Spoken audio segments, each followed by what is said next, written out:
The Appalachian deep woods hold secrets no one talks about. 11 people walked into those mountains and came back with stories that will make your skin crawl. Each encounter is different, each nightmare uniquely terrifying, but they all share one thing. Something was waiting in the darkness between those trees. Welcome back to the Haunted Fears family. Tonight you'll hear what lurks in the hollows, where the trails disappear and the fog never lifts. If you're ready to face these fears, hit subscribe and tell us in the comments which story disturbed you the most. Turn off your lights and let's begin. I heard children singing in the middle of nowhere, and I should have known better than to follow the sound. My name is Curtis, and what happened to me in those Tennessee mountains still doesn't make sense. I'm a wildlife photographer, been doing it for 15 years now. I've spent countless nights alone in the wilderness, from the Rockies to the Everglades, and I've never been the type to spook easily. But there's something different about the Appalachian forests, especially the Forgotten Hollows near Cherokee National Forest.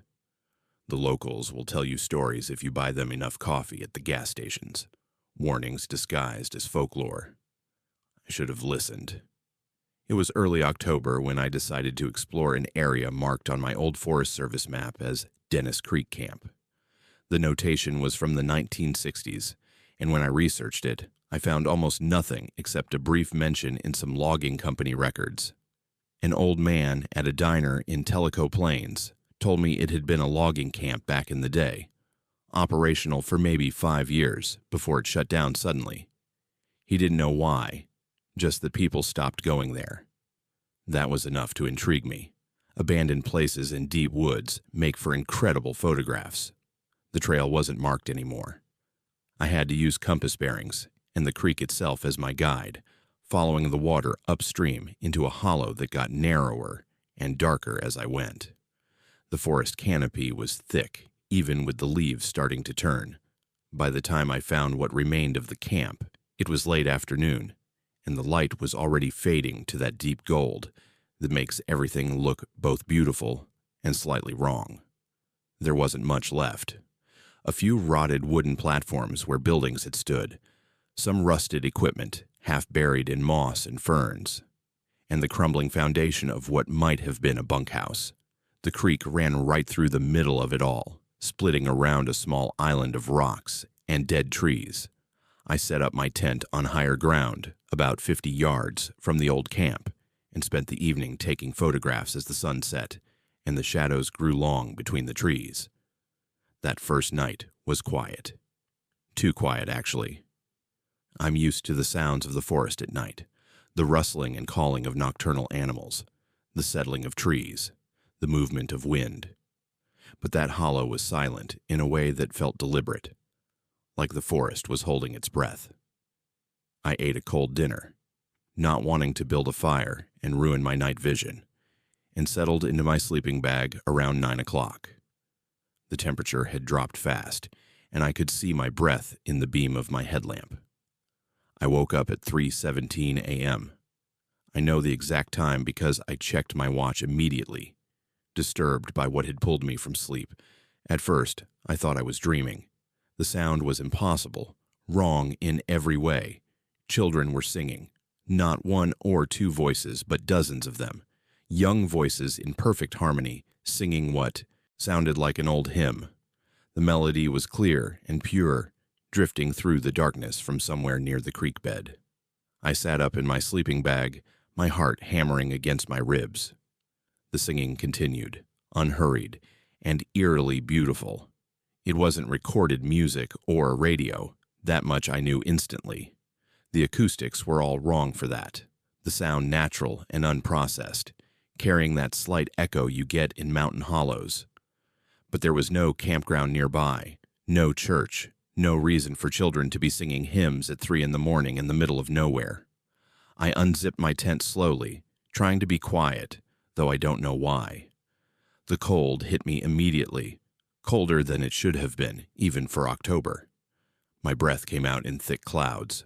The singing was louder outside, coming from the direction of the old logging camp and the creek beyond it. I grabbed my headlamp and my camera, some instinct telling me I needed to document this, whatever this was. The beam of my headlamp cut through the darkness as I made my way down the slope toward the ruins. The singing never wavered, never paused for breath. That should have been my first real warning. No group of children could sing like that continuously, without breaking, without someone going off key or stopping to breathe. But I kept walking, drawn by the sound, by the impossibility of it. When I reached the edge of the old camp, I could see the creek bed in my headlamp's beam. The water looked different than it had during the day, darker and somehow thicker. The singing was coming from right there, from the creek itself, from the small island of rocks in the middle. I stepped closer, my boots crunching on the gravel and old debris. The sound should have changed as I approached, should have gotten clearer or revealed its source. Instead, it remained exactly the same volume, exactly the same distance away, no matter how close I got. I stood at the water's edge, shining my light across the creek. Nothing. No children, no people, no source for the voices that were now surrounding me in the darkness. The singing seemed to come from everywhere and nowhere, harmonizing with itself in ways that made my head hurt. And then I noticed something that made my blood turn to ice. The creek bed was dry, completely dry. There was no water, just smooth stones and silt, and in the beam of my headlamp, I could see they were bone dry, not even damp. But I had crossed this creek earlier, had filled my water bottles from it, had heard it running. And now, in the middle of the night, with children singing from its depths, there was no water at all. I backed away, slowly, my hands shaking so badly I almost dropped my camera. The singing continued, that impossible, beautiful hymn that now sounded less like worship and more like a warning. I turned and half ran, half stumbled back to my tent, the children's voices following me through the darkness, never getting quieter, never changing. I didn't sleep the rest of that night. I sat in my tent with my headlamp off, listening to the singing continue until the first light of dawn began to filter through the trees. And then, as suddenly as it had started, it stopped. The silence that followed was somehow worse than the singing had been. When there was enough light to see, I packed up my gear as quickly as I could. I told myself I was being rational, that I'd come back another time with better equipment, maybe with another person. But the truth was I was terrified in a way I'd never been before. Before I left, though, I made myself walk back down to the creek bed. I had to know if I'd imagined the whole thing. The creek was running again, clear water flowing over rocks like nothing had happened. But on the small island in the middle, I found something that made my stomach drop. Dozens of small footprints in the mud, child-sized, arranged in a circle. They were fresh, recent, the edges still sharp and clear. And they were all facing outward, toward where I had been standing on the bank. I took photos, my hands still shaking, and then I got out of there. I followed the creek back downstream, using it as my guide just like I had on the way in. But something was wrong. The landmarks I'd noted yesterday were different, or maybe I just couldn't find them. The forest felt different in daylight, more hostile somehow, like it was watching me leave. It took me 3 hours to reach my truck, twice as long as the hike-in had taken. When I got back to Tellico Plains, I stopped at that same diner and found the man who had told me about Dennis Creek Camp. I bought him coffee and asked him what he knew about children in connection with that place. He got quiet for a long time, stirring his coffee without drinking it. Then he told me something that made everything worse. In 1967, there had been a flash flood in that hollow. The camp had been operational, and many of the workers had brought their families with them, living in temporary housing near the creek. It had been a dry summer, so nobody was worried about the creek, which was usually just a trickle by late September. But a storm system had stalled over the mountains, dropping inches of rain in a matter of hours. The flash flood came in the middle of the night, a wall of water that swept through the hollow without warning. 43 people died. Most of them were children. They'd been sleeping in a bunkhouse closest to the creek, where their parents could easily check on them. The building was swept away in seconds. Some of the bodies were never recovered, washed miles downstream, or buried in the mud and debris.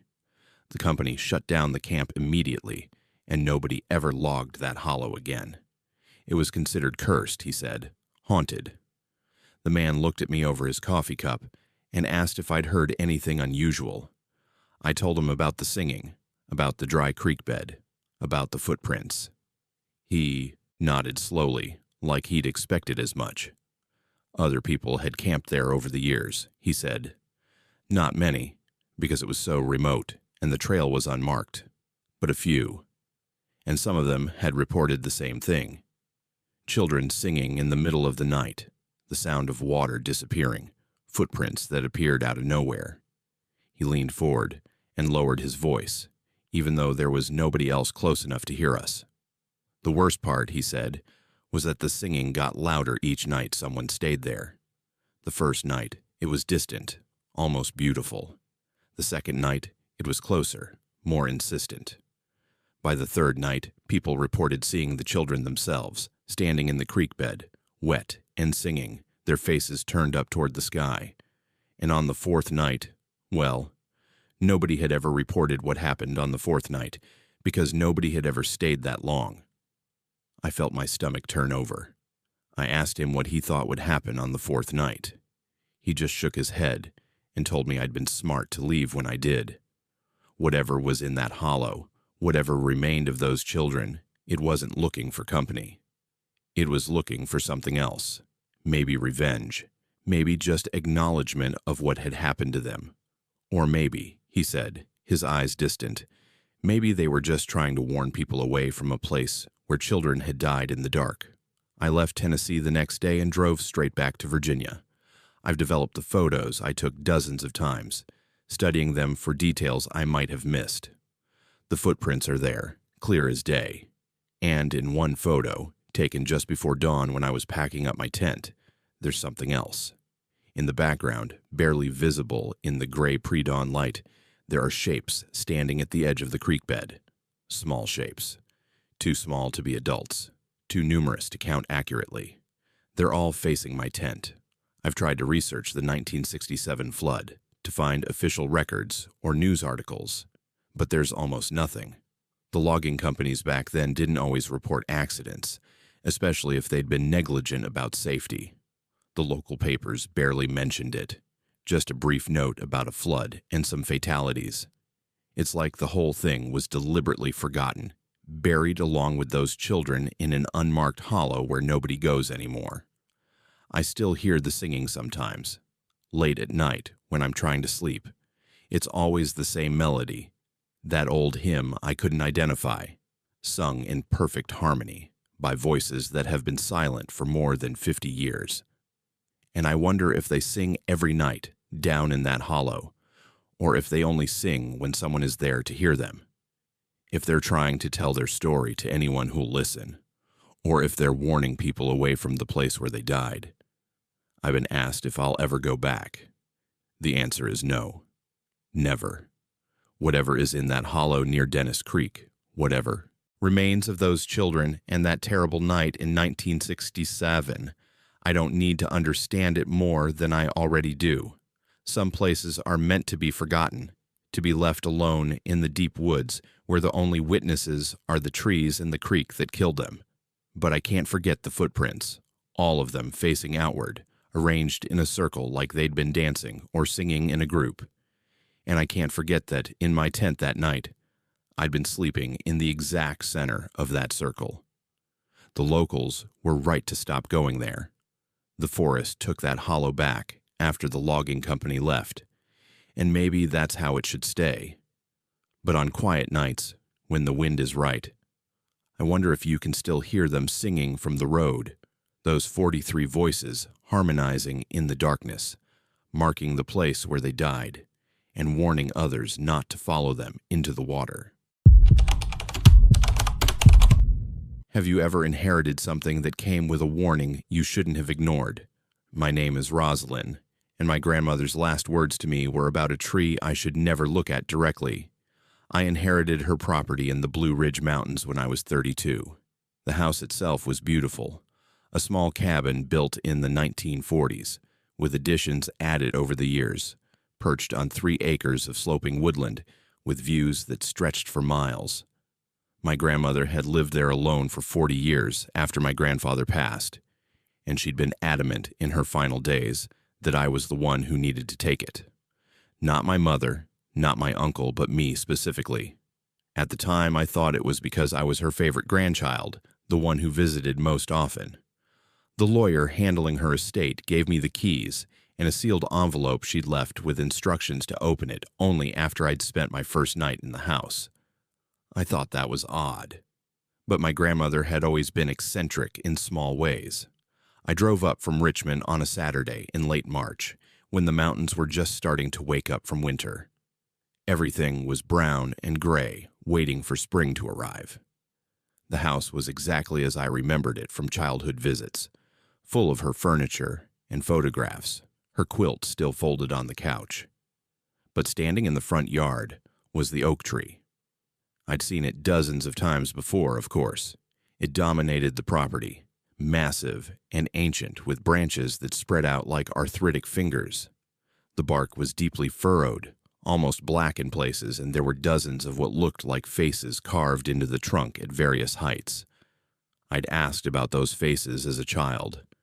My grandmother had always changed the subject or sent me inside for lemonade. Looking at them now as an adult, they were crude but distinctly intentional. Each face was different, some screaming, some calm, some with eyes that seemed to follow movement. They covered the trunk from about 3 feet off the ground, all the way up to where the lowest branches started, maybe 15 feet up. That first afternoon, I unpacked my things and made dinner in her kitchen. As dusk approached, I sat on the porch watching the sunset behind the mountains. The temperature dropped fast, like it does in the highlands. I remembered my grandmother's envelope and opened it at the kitchen table before full dark settled in. Her handwriting was shaky but legible. "Rosalind," it read, "I'm sorry to burden you with this, but you're strong enough to handle what I couldn't. The oak tree in the front yard is not just a tree. Never look directly at it after sunset. Never touch it. Never try to cut it down. If you ignore these rules, it will claim you the way it's claimed others in our family. Your great-great-grandfather carved the first face in 1891 after his daughter disappeared. Every face on that tree is someone it's taken.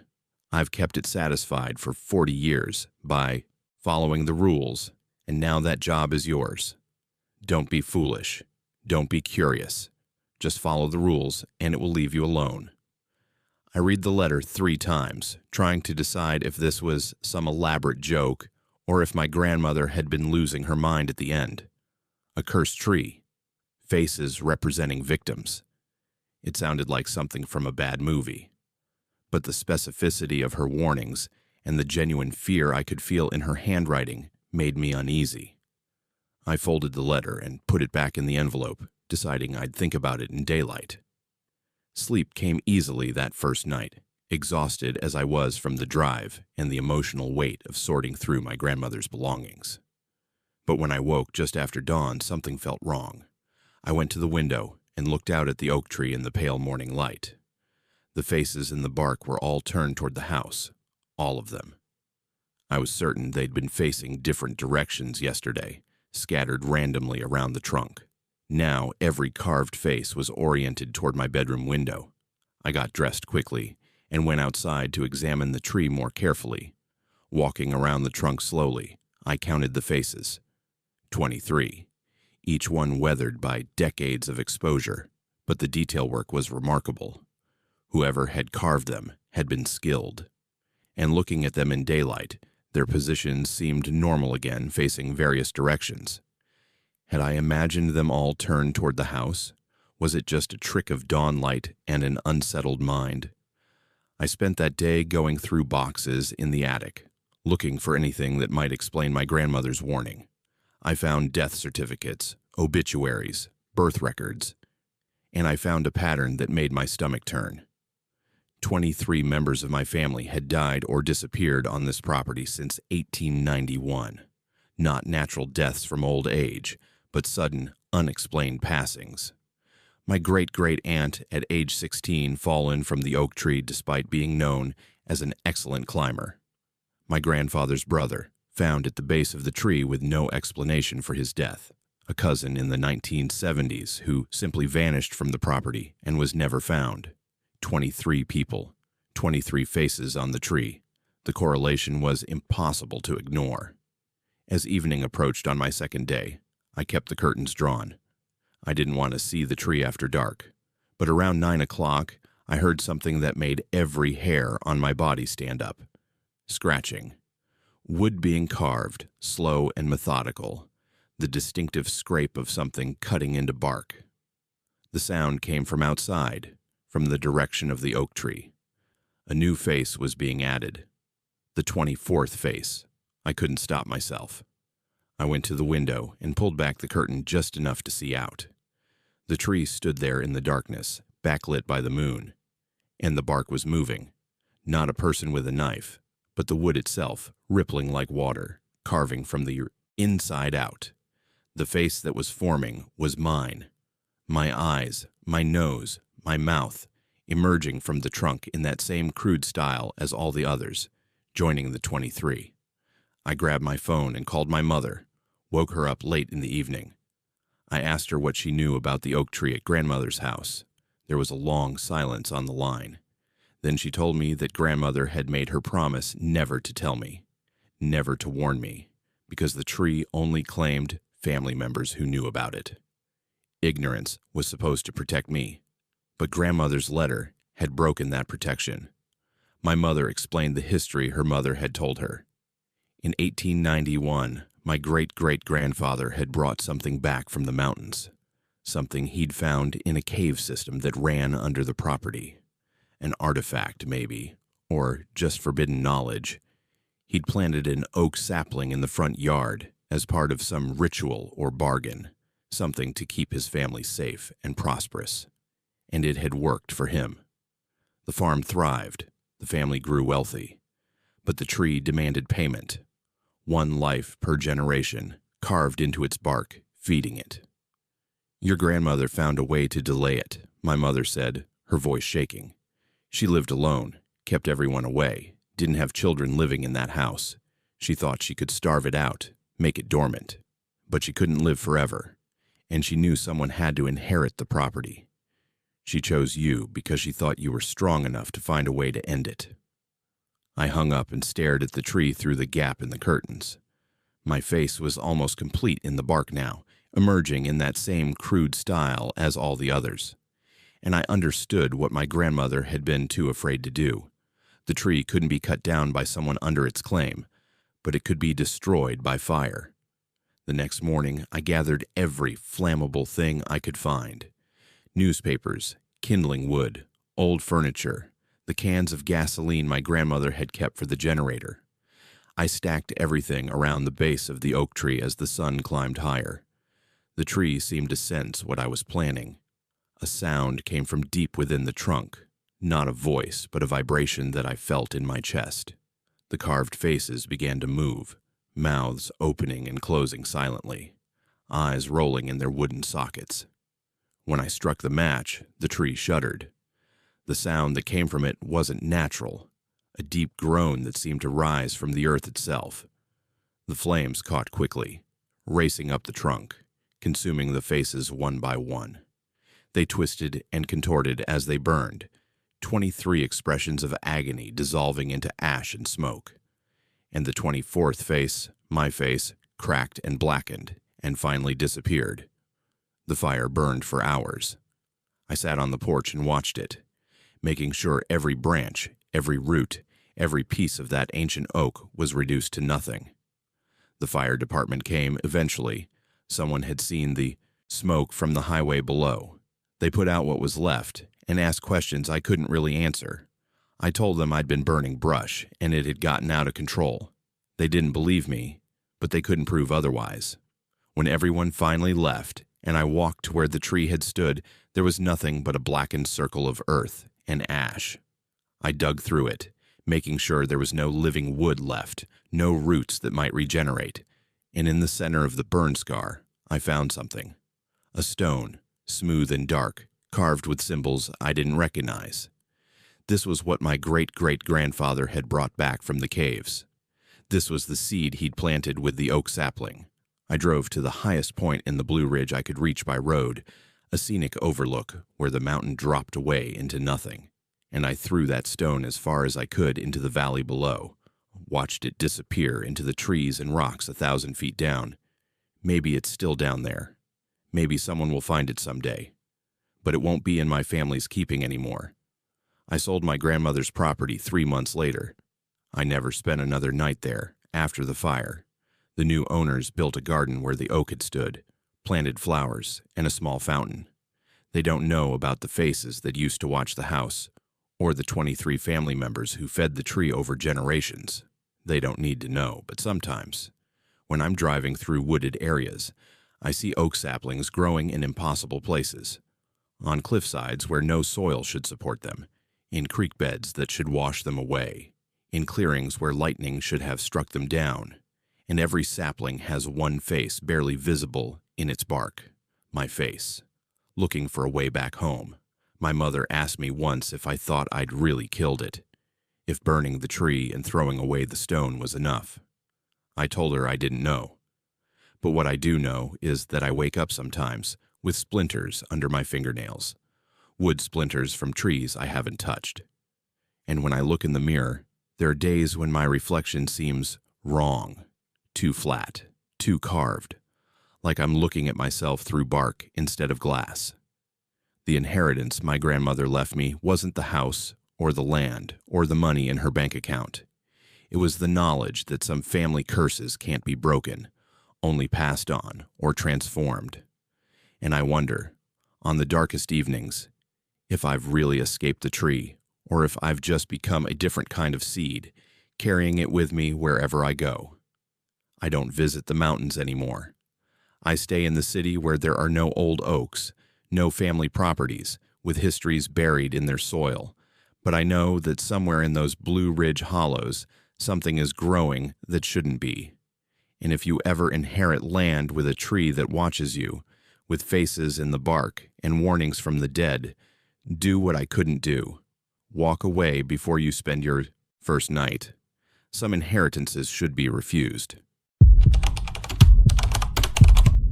What happens when you meet yourself on a trail you've hiked 100 times, and they know something you don't? My name is Kellen, and I learned that familiar paths can become traps when reality stops making sense. I've been hiking the Appalachian Trail in sections for 8 years, logging every mile, photographing every marker, documenting every junction.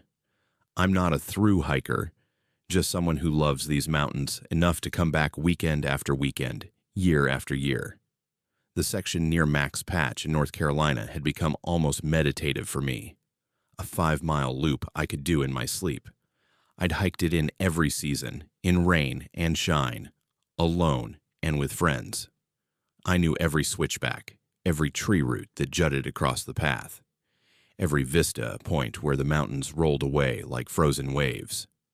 It was mid-November when everything went wrong. The weather was perfect, cold but clear, with that crystal quality to the air that makes distances look closer than they are. I started at the trailhead around noon, planning to do the loop and be back at my car before sunset. The parking area was empty except for my Jeep, which wasn't unusual for a Wednesday in late autumn.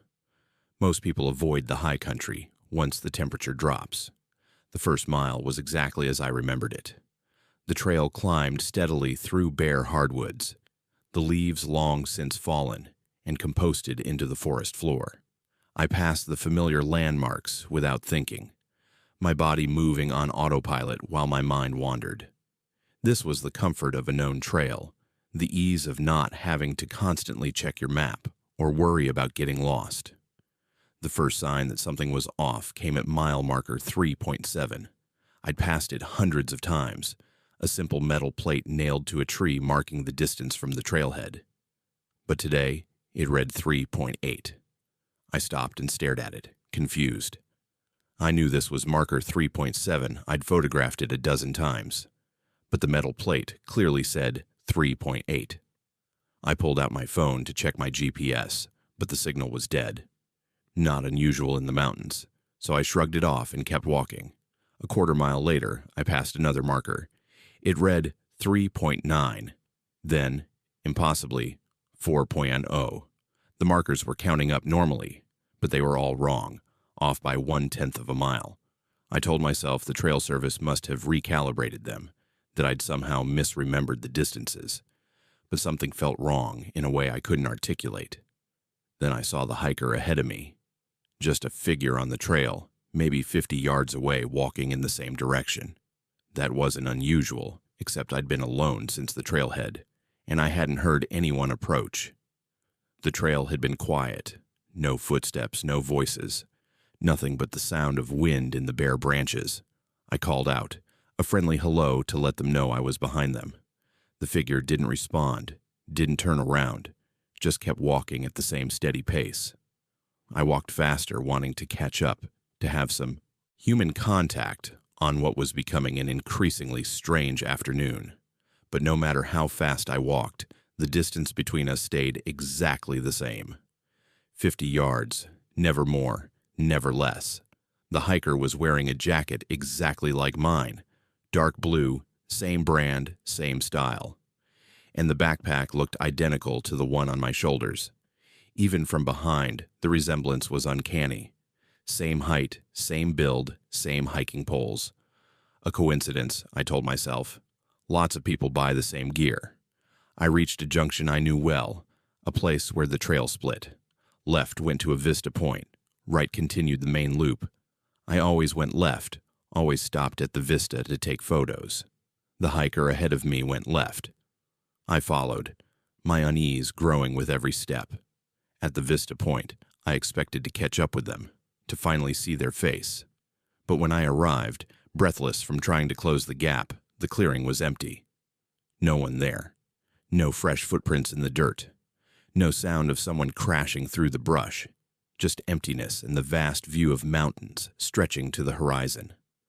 I stood there for several minutes trying to make sense of what I'd just experienced. Then I turned to head back to the trail, to continue the loop. But something was wrong with the junction. There were now 3 paths leading away from the vista, not 2. The third path looked exactly like the others, worn and marked, as if it had always been there. But I knew it hadn't. This junction had 2 paths, not 3. I checked my compass, then immediately wished I hadn't. The needle was spinning slowly, never settling, just rotating counterclockwise in lazy circles. I tapped it, shook it, held it level. The spinning continued. I took the path I thought was the right one, the one that should lead back to the main loop. Within minutes, I reached the same junction. Same vista, same 3 paths, same spinning compass. I'd somehow looped back on myself in a way that shouldn't have been possible. I tried a different path. Same result. The junction kept appearing, no matter which direction I chose. And each time I arrived back at the vista, there were more hikers visible on the paths below. Figures in the same blue jacket, carrying the same backpack, walking in different directions, but never quite reaching anywhere. On my 4th attempt, I finally encountered one of them at the junction itself. They were standing with their back to me, facing the 3 paths. I walked up beside them, ready to ask if they were as lost as I was. And then they turned their head to look at me. It was my face. Not similar. Not a close resemblance, but exactly my face. Same features, same expression of growing panic, same recognition in the eyes. They were me, and I was them. And we both understood in that moment that something had gone catastrophically wrong with the trail. They didn't speak. They just raised one hand and pointed to the middle path, the one I hadn't tried yet. Then they turned and walked down the left path, disappearing into the trees. I stood frozen, my mind refusing to process what I'd just seen. Then I heard footsteps behind me and spun around. Another me was approaching the junction, looking confused and frightened. They saw me and stopped, eyes going wide. Behind them, another figure emerged from the trail. And another. All of us, all wearing the same jacket, all carrying the same pack, all converging on this impossible junction in the mountains. I ran. I took the middle path and ran without looking back, my hiking poles forgotten, my breath coming in panicked gasps. The path twisted through the forest, climbing steeply, then dropping into ravines that shouldn't exist. The trees seemed wrong, too close together, branches reaching like fingers. Mile markers flashed past, counting backward now, 4.0, 3.9, 3.8, faster than I was moving. I burst out into another clearing and nearly collapsed with relief. It was the trailhead parking area. I could see my Jeep sitting exactly where I'd left it. But the relief died instantly when I saw the other vehicles. 5 of them, all Jeeps, all the same year and color as mine, all parked in a neat row. And standing next to each vehicle was a hiker in a blue jacket staring at me. I got in my Jeep, started the engine with shaking hands, and drove. The other hikers watched me go but didn't move, didn't try to follow. In my rearview mirror, I saw them all turn and walk back toward the trailhead together, a group of identical people heading back into the mountains. I didn't stop driving until I was out of North Carolina entirely, crossing into Tennessee before I pulled over at a gas station. My phone suddenly had signal again. I had 17 missed calls from my sister, all from the past 3 hours. The timestamp on my phone showed it was 4:47 p.m. I'd been on the trail for less than 5 hours, but it had felt like days. When I finally worked up the courage to call my sister back, she told me she'd been trying to reach me because she'd gotten a strange call. Someone had called her from my number while I was on the trail, asking for directions to our childhood home. The voice had sounded exactly like mine, but when she'd asked what was wrong, the line had gone dead. I looked up trail reports for Max Patch when I got home, searching for mentions of similar experiences. I found scattered accounts going back years, hikers reporting disorientation, meeting themselves on familiar trails, junctions that multiplied, paths that looped impossibly.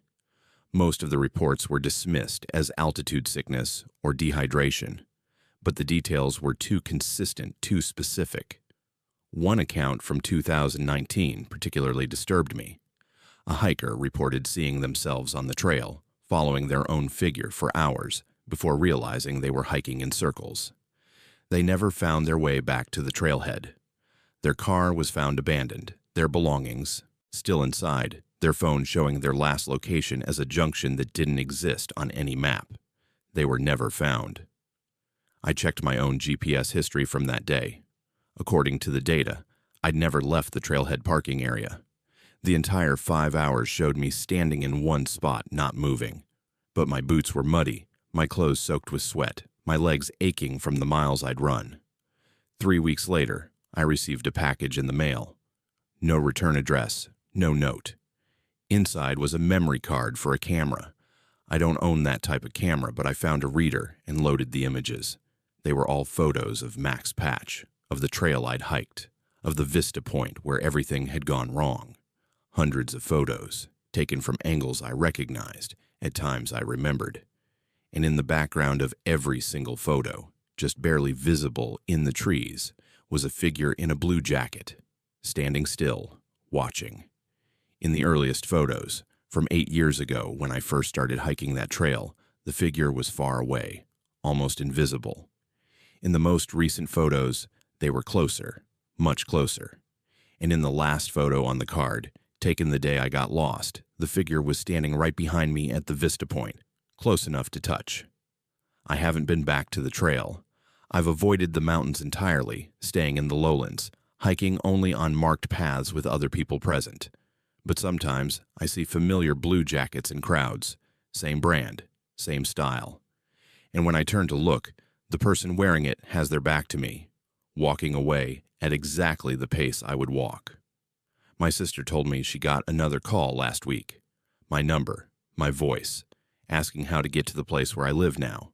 She hung up without answering, then called me immediately to make sure I was okay. I told her I was fine, that I was home, that everything was normal. But as we talked, I heard an echo on the line, like someone else was listening. Someone breathing in rhythm with my breaths, pausing when I paused. The trail is still there, still marked on maps, still hiked by dozens of people every day. Most of them complete the loop without incident, never seeing anything unusual, never meeting themselves at junctions that multiply in the afternoon light. But sometimes someone goes missing, their car found at the trailhead, their last known location a point that doesn't exist on any official map. And sometimes, if you look at photos from Max Patch, at the backgrounds of images posted by other hikers, you can see figures that don't quite belong. People in blue jackets, all with the same build, the same stance, standing just off the trail, watching, waiting for more hikers to join them on paths that loop forever, through mountains that forgot how to let people leave. I was alone in a fire tower for 2 weeks, or at least I thought I was. My name is Chandler, and I spent 14 days learning that isolation doesn't mean you're the only thing alive in the forest. I took the job with the Forest Service because I needed the money and the silence. After a messy divorce and months of sleeping on my brother's couch, the idea of 2 weeks alone in Monongahela National Forest sounded like therapy. The pay was decent, the work was simple, watch for smoke and report coordinates. They gave me supplies, a satellite phone for emergencies, and a thick manual about fire identification. The tower itself was a 70-foot steel structure with a small cabin at the top, barely big enough for a cot, a desk, and the radio equipment. The ranger who drove me out was a woman in her 50s who didn't say much during the 2-hour ride on logging roads.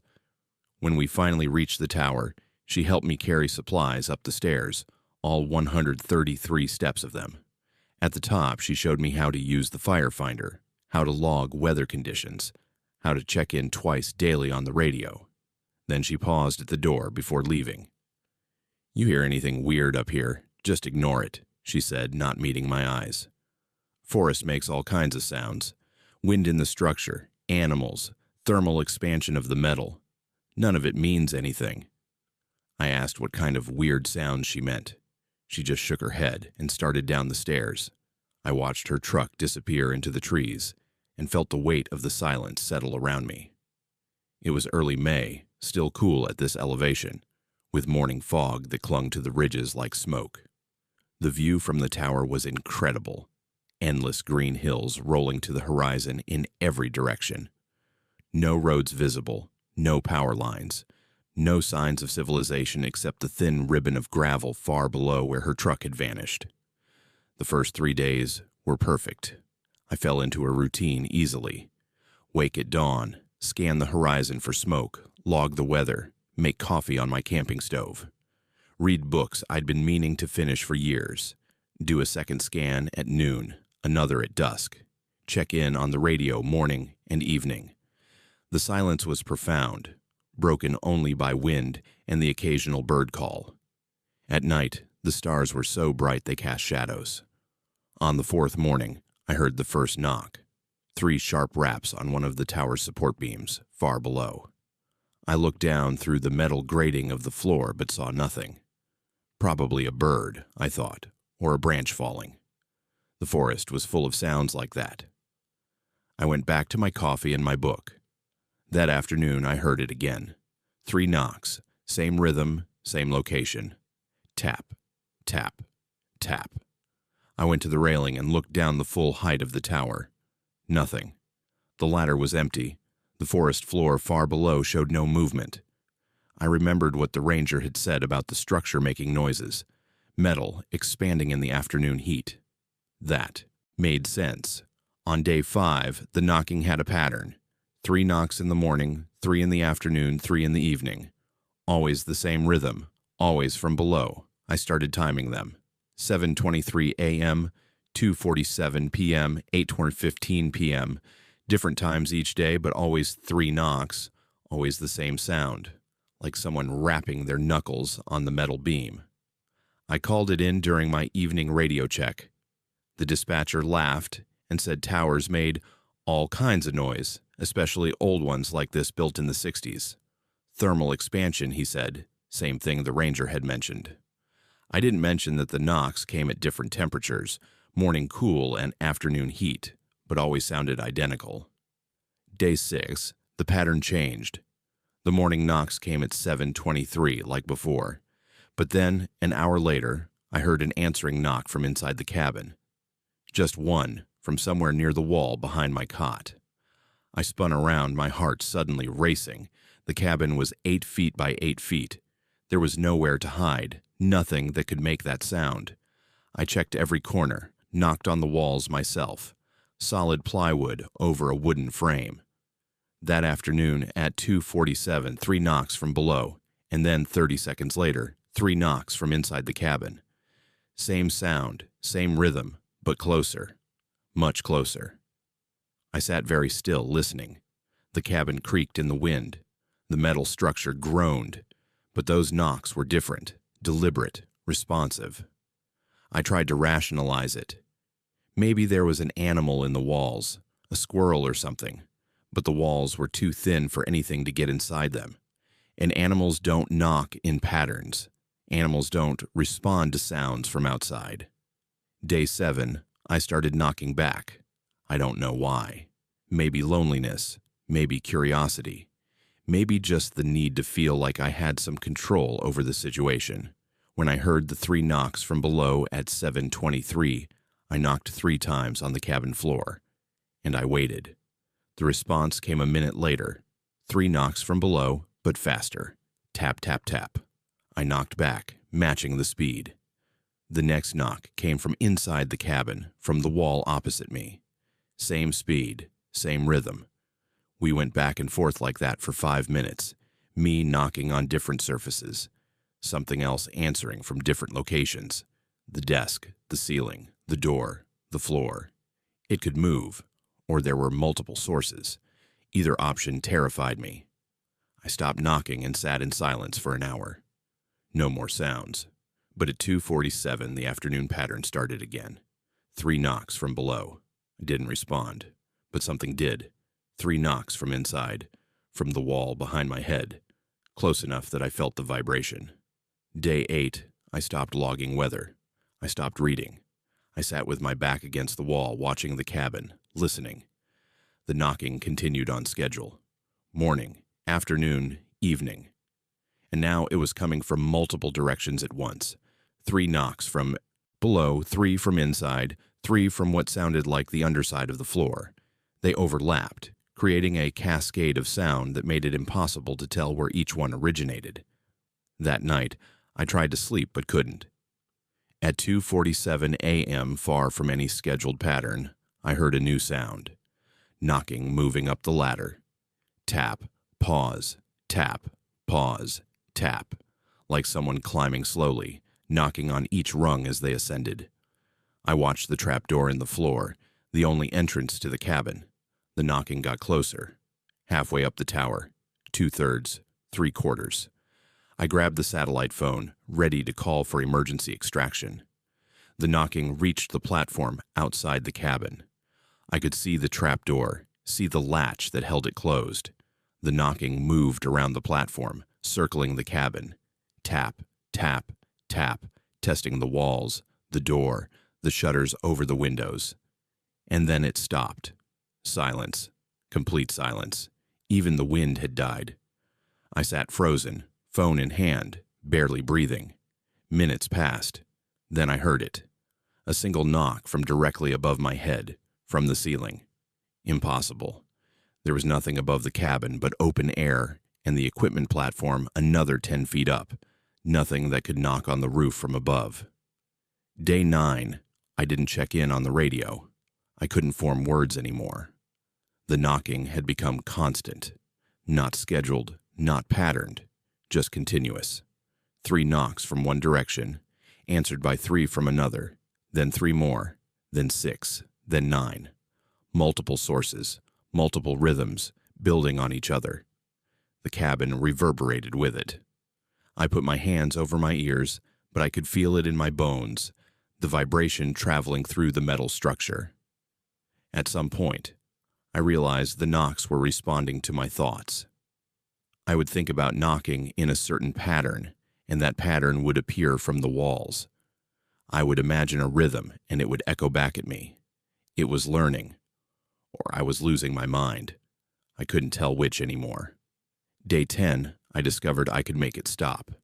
If I knocked along with it, perfectly synchronized, the other knocking would cease. So I did. I spent hours knocking on every surface, matching patterns, trying to keep pace with the sound surrounding me. My knuckles bled. The skin split and scabbed and split again. But when I stopped, when I rested even for a moment, the knocking would start again, louder, more insistent, angry. Day 11, I found the notebook. It was tucked behind a loose panel in the wall that had vibrated open during a particularly intense knocking session. The notebook was old, water-stained, filled with handwriting that degraded from neat script to frantic scrawling over dozens of pages. The first entry was dated 15 years ago. Day 1. Started hearing knocks, probably just the tower settling. The entries progressed. Different names, different years, but the same story. Person after person, alone in this tower, hearing knocks that grew more complex, more responsive, more demanding. The last entry in the notebook was from 4 years ago, from someone named Michael. Day 14. It knows my name now. It knocks in Morse code, STAY. I don't think I can leave. I don't think it will let me. If someone finds this, don't knock back. Whatever you do, don't knock back. I dropped the notebook. My hands were shaking so badly I could barely hold the satellite phone. I called the emergency number. The dispatcher answered immediately, concerned about my missed check-ins. I tried to explain, tried to tell her about the knocking, about the notebook, about the names. She said a helicopter would come at first light, just 6 more hours. I spent those 6 hours knocking. If I stopped, the sound from the walls became deafening, violent, the entire cabin shaking. My hands were destroyed, fingers bent wrong, nails torn off. But I kept knocking, matching patterns, following rhythms I didn't understand. The thing in the walls had learned so much from all of us, had absorbed years of patterns from people who came before me. When dawn came, I heard the helicopter. I grabbed my pack and moved toward the trapdoor.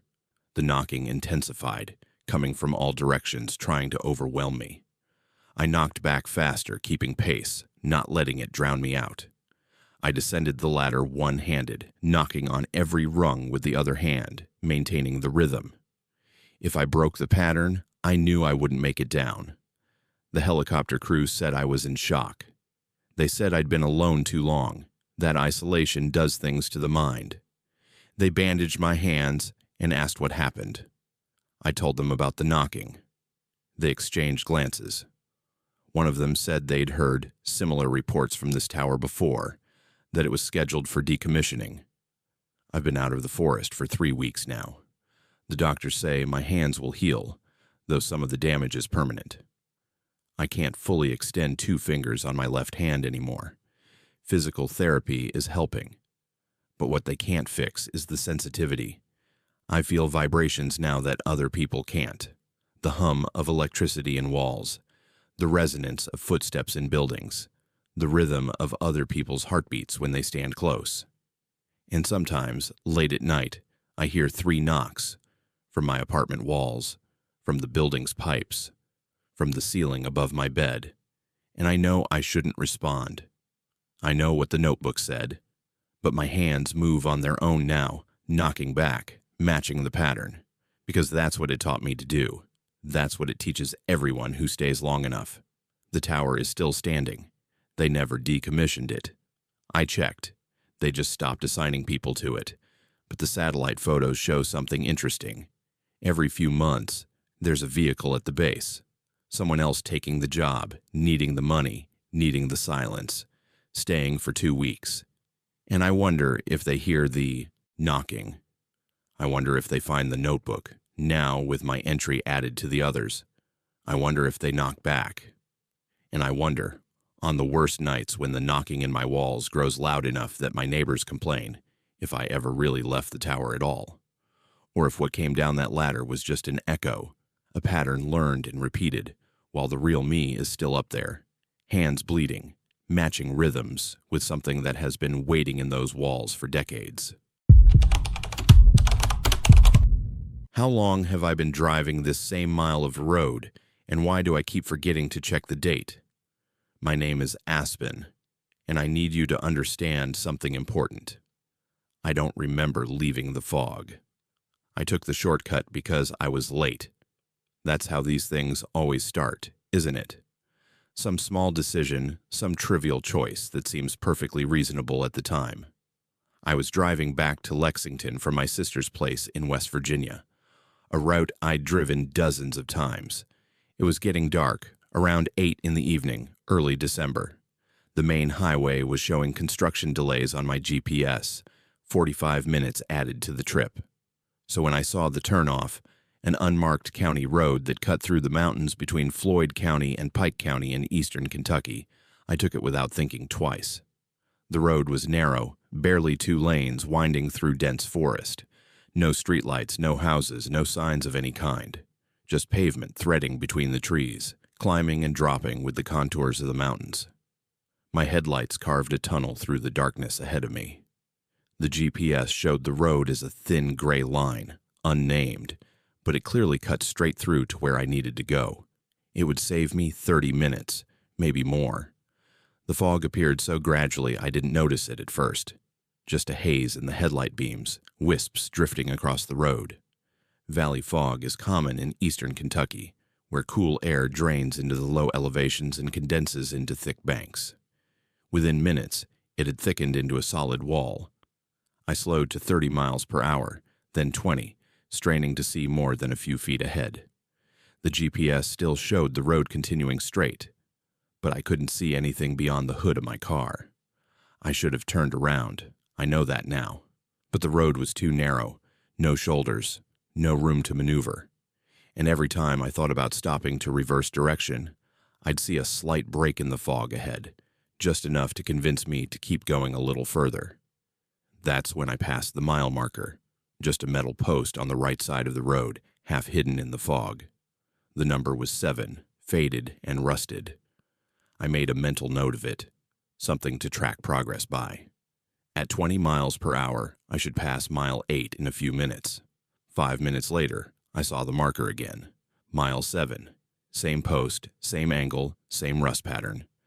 I told myself I'd misread it the first time, that it must be mile 6 or 8, not 7 again. But deep down, I knew what I'd seen. I kept driving, my hands tight on the wheel, my eyes fixed on the road ahead. The car radio had been playing classic rock when I entered the fog. Now it was only static, no matter what station I tried. FM, AM, satellite, all of it just white noise with occasional fragments of sound that might have been voices or might have been my imagination. I turned it off. The silence was worse than the static. Mile 7 appeared again. Same post, same placement, emerging from the fog exactly where I expected it to be, and exactly where it shouldn't be. I'd been driving for at least 15 minutes since the first time I'd seen it. At any speed, I should have covered miles of road, but I kept passing the same marker.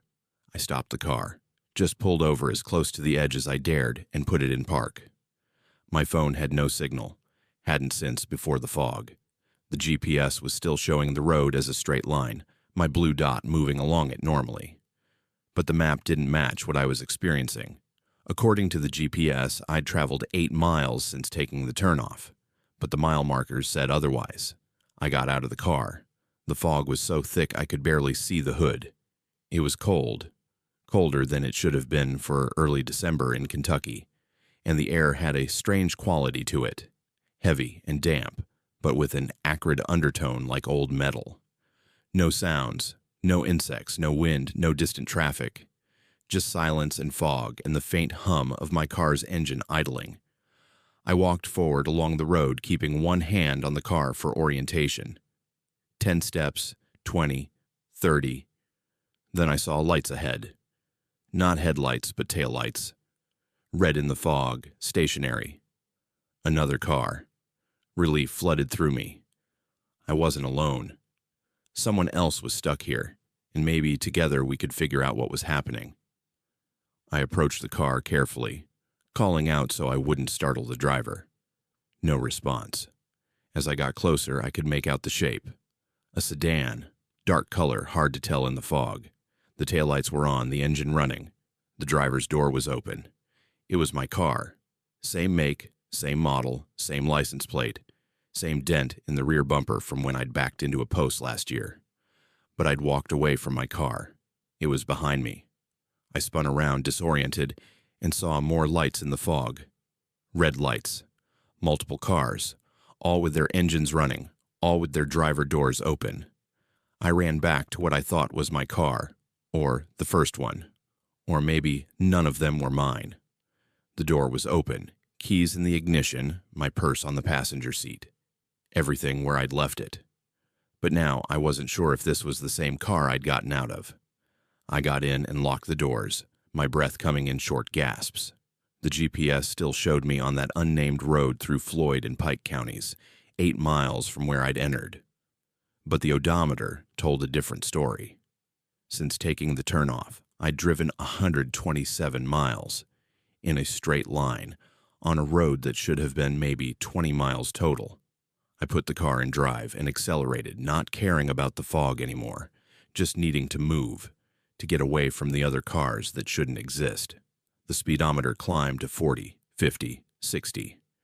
The mile marker appeared in my headlights. Mile 7. I kept going, faster. Mile 7, mile 7, mile 7. No matter how fast I drove, the marker kept appearing, exactly 3 minutes apart by my dashboard clock. The car. Radio turned itself on. Not static this time, but a voice. An emergency broadcast, the mechanical tone that precedes weather warnings. But the message was wrong. Attention. Flash flood warning for all travelers in Floyd County and Pike County. Seek higher ground immediately. Multiple vehicles reported missing on county roads. Last known position, mile marker 7. Flash flood. The road was dry. I hadn't seen rain. And then I noticed something on the pavement ahead, visible for just a moment before the fog swallowed it again. Watermarks. Not puddles, but stains. Dark lines showing where water had risen and receded, maybe 3 feet high on both sides of the road. I checked the date on my car's display, December 8th, 2024. That was right, wasn't it? I'd left my sister's house on December 8th around 7 in the evening, but something felt wrong about that date. I pulled out my phone, even though I knew it had no signal. The date on the screen said December 10th, 1952. I threw the phone on the passenger seat and focused on driving. The fog was changing, getting brighter somehow, even though there was no moon visible, no source for the light. And I started seeing things in it. Not clearly, just shapes. Other cars, dozens of them, all around me in the fog, keeping pace. Different makes, different models, from different eras. A truck that looked like it was from the 50s. A sedan with tail fins from the 60s. A boxy station wagon from the 80s. And modern cars, too, SUVs and compacts, all of them driving parallel to me through the fog, all of them heading nowhere. Mile 7 appeared again, and this time I saw something else.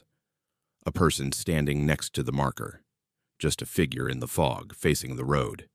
I slowed without meaning to, drawn by the presence of another human being. As I got closer, I could see it was a woman, middle-aged, wearing clothes that looked out of date. She was staring at the road with an expression I couldn't read. I stopped next to her and rolled down my window. "Are you okay? Do you need help?" She turned to look at me, and her eyes were empty. Not emotionless, but literally empty. Just dark voids where eyes should be. She opened her mouth, and the emergency broadcast came out, word for word, that mechanical warning about flash floods and missing vehicles, and mile marker 7. I hit the gas, and the car lurched forward. In my rear-view mirror, I saw her standing there, and behind her more figures, dozens of them, hundreds maybe, all standing along the road, all facing the pavement, all with those same empty eyes. And then I realized what they were. Not people trapped like me, but echoes of people who had been trapped, who had driven this loop until their cars ran out of gas, until they ran out of food, until they ran out of time. My fuel gauge was below a quarter tank. I'd filled up before leaving my sister's house, But I'd been driving for hours now, circling this same mile of road, burning gas without going anywhere. Simple math told me I had maybe an hour left before the engine died. And then what? Would I become another figure standing in the fog, repeating warnings to the next person trapped here? I tried every variation I could think of, driving in reverse, watching the mile marker count backward. It didn't work. I still passed mile 7 going forward somehow. Turning off the headlights and following the edge of the road by memory, I hit a tree within seconds, stopping the car and walking in what should have been a straight line away from the road. After 20 steps, I was back at the car, approaching it from the opposite direction. The other cars in the fog were closer now, visible even through the thick haze. I could see drivers in some of them, people staring straight ahead, hands on the wheel, faces blank. In other cars, the drivers were just skeletons, still gripping the wheel, still going through the motions of driving. And in a few cars, the newest ones, I could see people who looked aware, frightened, pounding on their windows, mouths open in silent screams I couldn't hear. My phone rang. No signal, no service, but it rang. I almost didn't answer it. But curiosity or desperation made me pick it up. My sister's voice came through, clear as if she were in the car with me. "Aspen, where are you? You should have been home 3 hours ago." "I'm stuck," I said, my voice cracking. "I took a shortcut through Floyd and Pike counties, and I'm stuck in fog, and I keep passing the same mile marker, and I don't know how to get out." "What shortcut?" "There's no shortcut through there, just the main highway. The county road, the one that cuts between Floyd and Pike." "There is no road between Floyd and Pike anymore," she said, her voice strange now, distant. "There used to be one, back in the 50s, but it flooded in 1952, killed a bunch of people, dozens of cars washed away in the valley fog and rain. They never rebuilt it. It doesn't exist anymore, Aspen." The call ended. I looked at my GPS again. The unnamed road was gone from the map. Just empty space where it had been, a gap between the counties, no roads at all. But I was still driving on it, still passing mile 7, still burning gas I didn't have. The fuel gauge hit empty. The engine kept running. That should have been impossible, but so was everything else about this situation. I'd been driving in circles for hours, the needle below E, and somehow the car kept moving. Maybe the rules were different here. Maybe physics worked differently in a place that had been washed away 70 years ago. I saw them ahead in the fog, a cluster of vehicles stopped on the road. New cars, their lights bright, and their engines running. I slowed as I approached and saw the drivers getting out, confused, looking around, checking their phones. They'd just arrived. Just entered the fog like I had. Just found themselves trapped on a road that didn't exist anymore. One of them, a young man, saw my car and waved me down. I should have kept driving. I should have passed by and let them figure it out on their own. But I stopped. I rolled down my window. He came over, relief evident on his face. "Hey, thank God. Do you know what's going on? My GPS just died and I've been driving in circles." "Mile marker 7, I said. "You keep passing mile marker 7. His face went pale. "How did you know?" "Because I've been here for hours. Days, maybe. I've lost track. We're on a road that doesn't exist anymore. It flooded in 1952 in these Kentucky valleys. All those people died and nobody ever found their cars, and now we're driving the same mile they drove, over and over, until—" I trailed off, not wanting to finish the thought. "Until what?" he asked, his voice barely a whisper. I gestured to the figures in the fog, the ones standing along the road watching. "Until we become part of the loop." He backed away from my car, shaking his head, refusing to believe. I didn't blame him. I'd been the same way at first. But he'd learn. They all would. The fog didn't let anyone leave with their ignorance intact. I drove away, leaving them behind. The fuel gauge was impossibly below empty now, the needle actually dipping below the E mark. But the engine ran. It would always run, I realized. We'd drive forever, or until we chose to stop. And stopping meant standing in the fog, becoming one of the watchers, One of the warnings that nobody would heed. My phone buzzed with a text message. No signal, but there it was. From my sister. Please come home. It's been 3 days. The police are looking for you. Your car was found abandoned on Highway 23. Please, if you can see this, just come home. 3 days. It felt like hours. Or years. Time didn't work right here in the Kentucky valleys, where the fog never lifts. Maybe my car was on the highway, empty, keys in the ignition. Maybe I'd never left. Maybe the real me was still sitting in my sister's living room. And this version was something else. Something that had split off when I'd made that choice to take the shortcut. Mile 7 appeared again. I didn't slow down. I'd stopped counting how many times I'd seen it. The fog was permanent now. The world beyond it a fading memory. I could barely remember what my apartment looked like, what my sister's face looked like, what daylight looked like. There was only the fog and the road and the endless circling through these eastern Kentucky mountains. Sometimes I see the new arrivals, their confusion, their fear, their desperate attempts to escape. Sometimes I try to warn them, tell them what I've learned, but mostly I just drive, past Mile 7, through the fog, alongside the other cars, full of other drivers who made the same choice I did. We're all stuck here, all driving a road that drowned 70 years ago, all trying to reach destinations we'll never see. And the worst part, I'm starting to forget why I want to leave. The fog is comfortable now. The endless repetition is soothing. I know every detail of this mile of road, every crack in the pavement, every variation in the fog. It's home now, or the closest thing to home I have. If you're reading this, if somehow this message gets out, if you ever see an unmarked county road between Floyd and Pike counties in eastern Kentucky, just keep driving. Take the highway. Be late. Miss your appointment. Whatever you're trying to save time for, it's not worth this. Because the fog never lifts, the road never ends, and mile marker 7 is waiting for everyone who thinks they know a shortcut through the mountains. We opened something that was sealed shut for a reason, and now it knows where we sleep.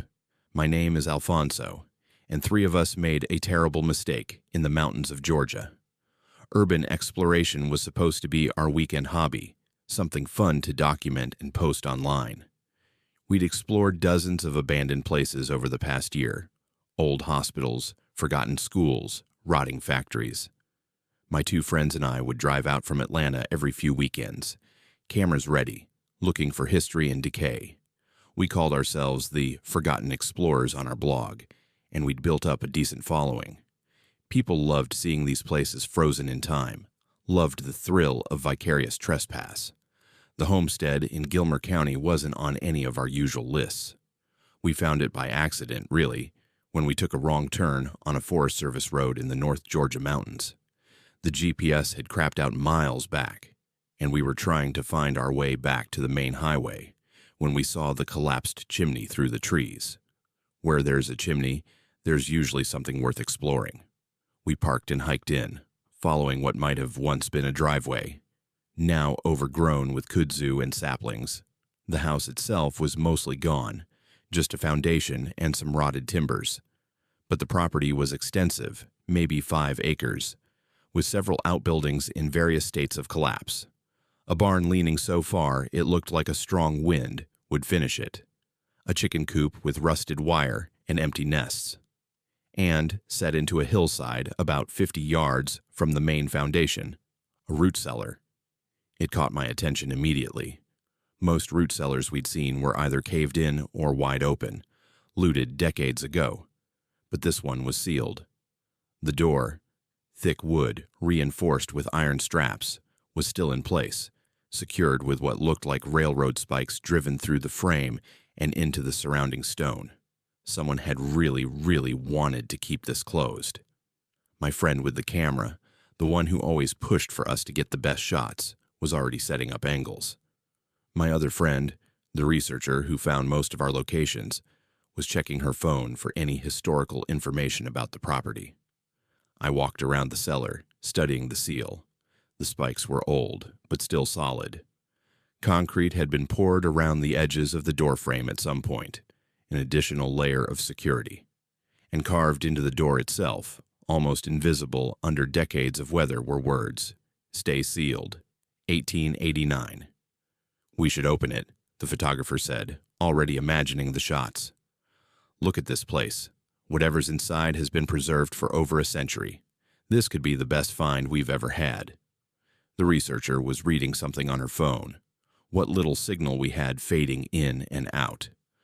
Property records show this homestead was abandoned in 1889.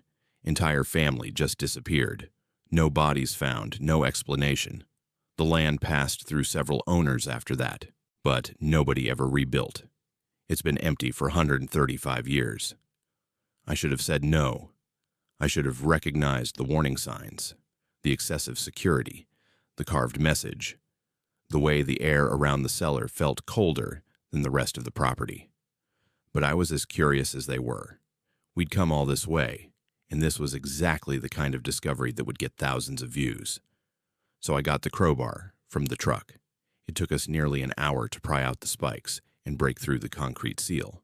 The whole time, none of us commented on how fresh the concrete seemed for something poured over a century ago, or how the wood of the door showed no rot despite its age. We were too focused on what might be inside. When the door finally came free, we were hit with a smell that made all three of us step back. Not decay exactly, though there was an element of that. More like fresh earth and something else, something mineral and cold. The smell of a place that hasn't breathed in over 100 years. The photographer went in first, headlamp and camera ready. The researcher followed with her phone flashlight. I came last, holding my own light and trying to ignore the feeling that we were making a mistake. The cellar was larger than I expected, maybe 12 feet square, carved into the hillside and reinforced with stone. The air was cold enough that our breath fogged, and along the walls, on rough wooden shelves, were jars. Dozens of them, maybe 100, all carefully arranged.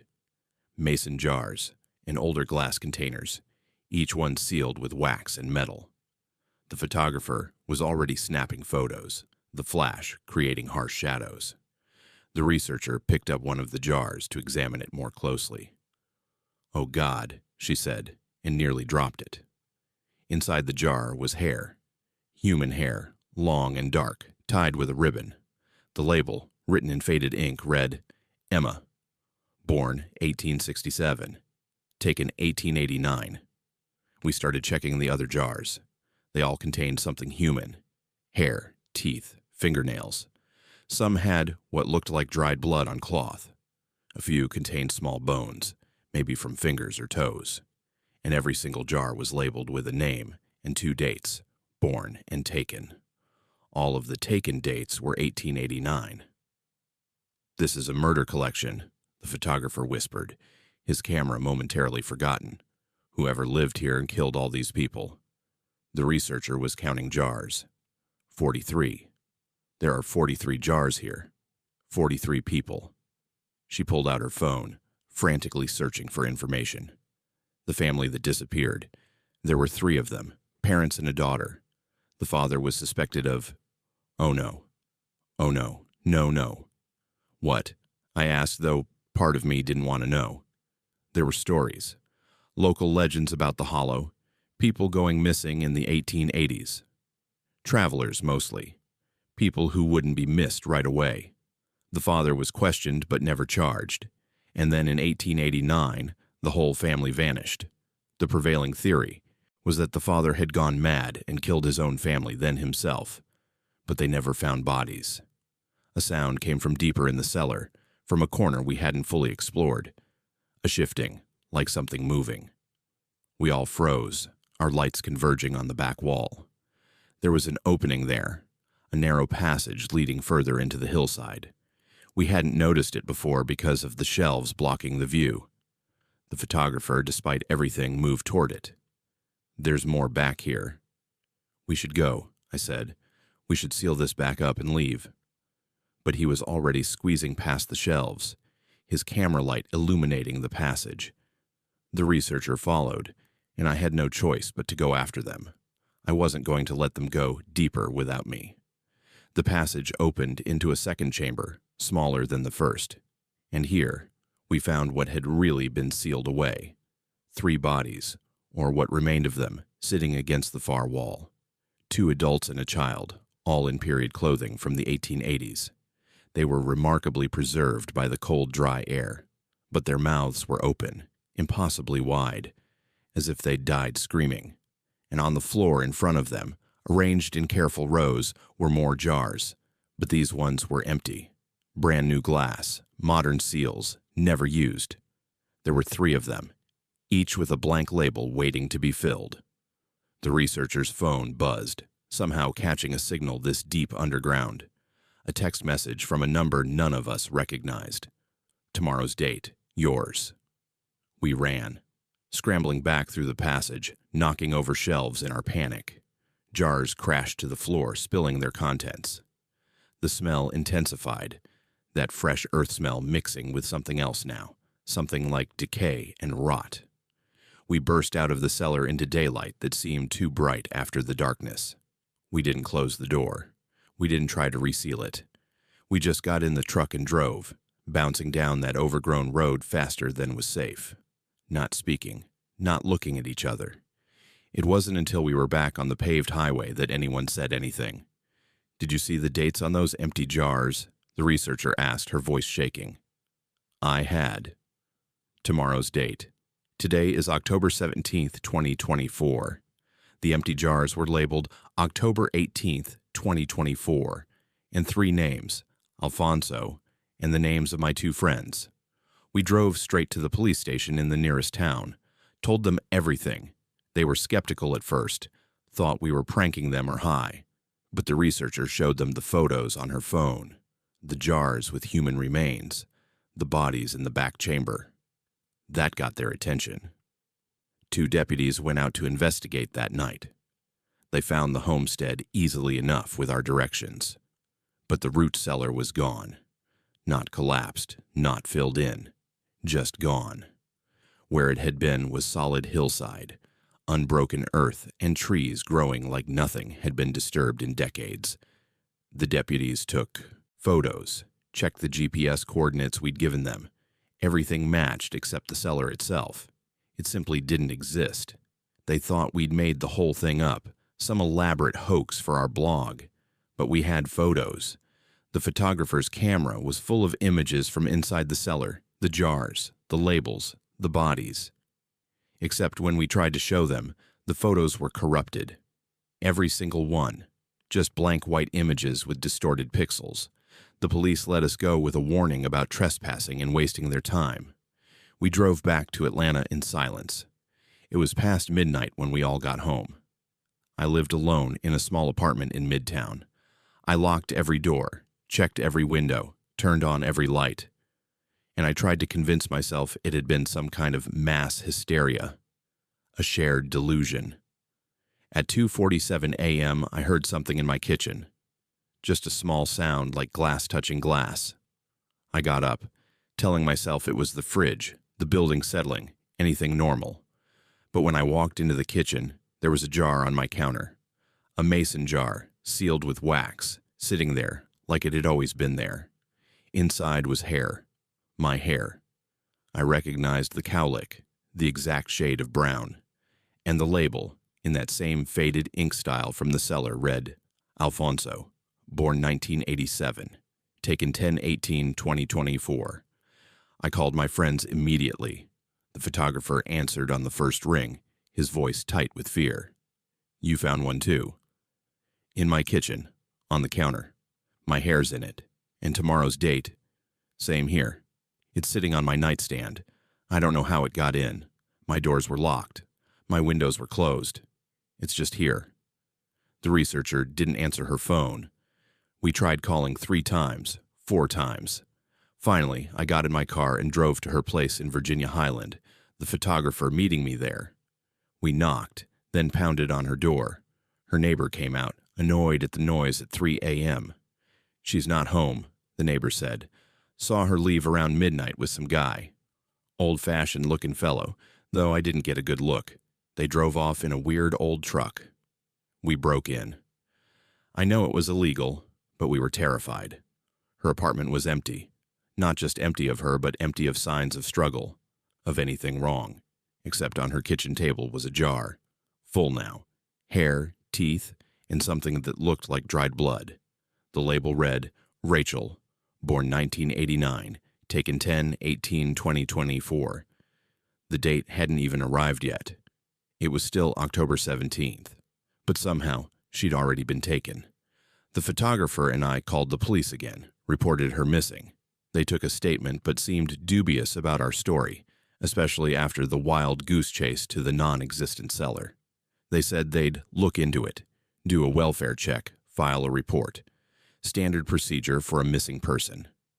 We stayed together that night, sitting in his car outside a 24-hour diner, both of us too afraid to go home. We watched the sun come up on October 18th, the date from the labels, the date we were supposed to be taken. Nothing happened. We made it through the whole day. No old-fashioned man showed up. No mysterious disappearances. By nightfall, we were almost convinced we'd escaped whatever curse or threat had been in that cellar. The researcher was still missing, and that aided us, but at least we were okay. It's been 3 weeks now. The police found the researcher's car abandoned on a Forest Service road in Gilmer County. No signs of foul play, no evidence of where she went. She's officially a missing person. The jars we found in our homes disappeared the same way they appeared. Just gone one day, vanished while we weren't looking. But things keep happening. Small things. My hair grows back in the exact spot where the jar sample was taken, but it grows back gray. The photographer finds teeth on his pillow in the morning, his teeth still rooted and bloody, even though his mouth is fine. We're being harvested bit by bit in ways that don't make sense. And we both keep getting the same text message, always from different numbers, always at 2:47 a.m. The seal was there for a reason. What was taken must be replaced. 3 opened it. 3 will fill the empty jars. I've tried researching the homestead, the family that disappeared, the legends of Gilmer County. But every source I find, every record, every newspaper article changes. The dates shift, names alter. It's like the past itself is being rewritten, adjusted to accommodate what's happening to us now. Last night, I woke up to find dirt under my fingernails, fresh earth, cold, and smelling of that root cellar smell. I hadn't been anywhere near dirt, but my hands had been somewhere, digging something, preparing something. The photographer called me this morning. I don't think we escaped, he said. I think we're already in the jar. I think we've been in the jar since we opened that door, and everything since then has just been us trying to convince ourselves we got out. I can't stop thinking about those 3 empty jars sitting in that second chamber with the bodies. Modern glass, tomorrow's date, waiting to be filled. Maybe they're not empty anymore. Maybe they filled themselves the moment we broke the seal. Maybe our names were written on those labels long before we ever found that homestead. If you're reading this, if you ever find an abandoned place that's been sealed shut, if you see warnings carved into old wood or concrete poured to keep something closed, listen to them. Leave it sealed. Whatever's inside has been contained for a reason, and some doors shouldn't be opened. Because what we found in that cellar wasn't just the past. It was our future, waiting patiently in the dark, ready to claim us the moment we broke the seal. And I think it's still waiting, still patient, because time doesn't matter when you're already in the jar. I've been climbing for 6 hours, but I've somehow gotten further from the ground than when I started. My name is True, and I need someone to understand what happened on that unmarked peak in the Alleghenies. I'm a solo climber, have been for 3 years now. Not the kind with ropes and carabiners, just someone who likes hiking off trail, finding peaks that don't have names on maps, summiting places where maybe nobody's ever stood before. It's a solitary hobby, which suits me fine. After my marriage fell apart and I lost my job in the same month, I needed something that was just mine, something where success or failure depended only on me. The peak I found was in a remote section of the Allegheny Mountains in north-central Pennsylvania, in the vast wilderness between State College and the Allegheny National Forest. I'd been studying topographic maps for weeks, looking for something challenging but achievable in a single day. This one caught my eye because it didn't have a name, just an elevation marker, 3,247 feet. Not the tallest in the range, but isolated, with no established trails leading to it. I started the climb at dawn in mid-February, when most people avoid the high country because of ice and unpredictable weather. But I'd checked the forecast obsessively. Clear skies, light winds, temperatures in the 40s at the summit. Perfect conditions. I parked at an unmarked pullout where a Forest Service road dead-ended, shouldered my pack with water, snacks, first aid kit, and emergency gear, and started up through the hardwoods. The first few hours were straightforward, steep but manageable, following ridge lines and game trails, navigating by compass and GPS. The Pennsylvania forest was quiet, the kind of deep winter silence where every sound carries. My boots on leaves, my breathing, the occasional bird call. I made good time, and by mid-morning I could see the summit through the trees ahead. A bare rock outcropping, exactly where the map said it would be. I stopped to catch my breath and check my elevation on my GPS. 2,190 feet. Less than 400 feet to go, maybe another hour of climbing. I could see the summit clearly now, maybe a quarter mile away and above me. I took a photo of it, wanting to capture the moment before I reached it. An hour later, I checked my GPS again.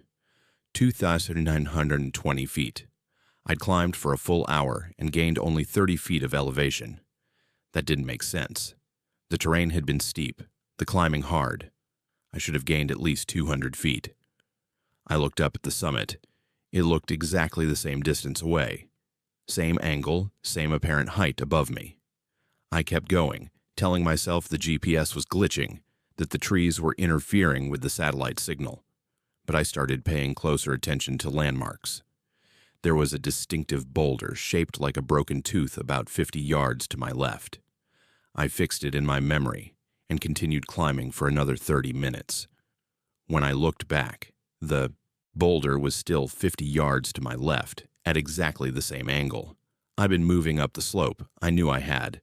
My legs ached from the climb, but somehow I hadn't changed position relative to that boulder. I checked my GPS. 2,125 feet, 5 feet gained in 30 minutes of hard climbing through the Allegheny wilderness. I stopped and really studied the summit.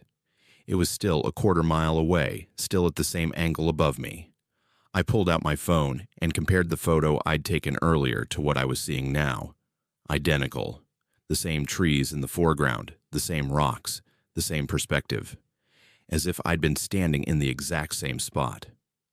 Panic started to creep in, but I pushed it down. There had to be an explanation. Maybe I was confused about the terrain, misjudging distances. Mountain hiking can play tricks on perception, especially at altitude.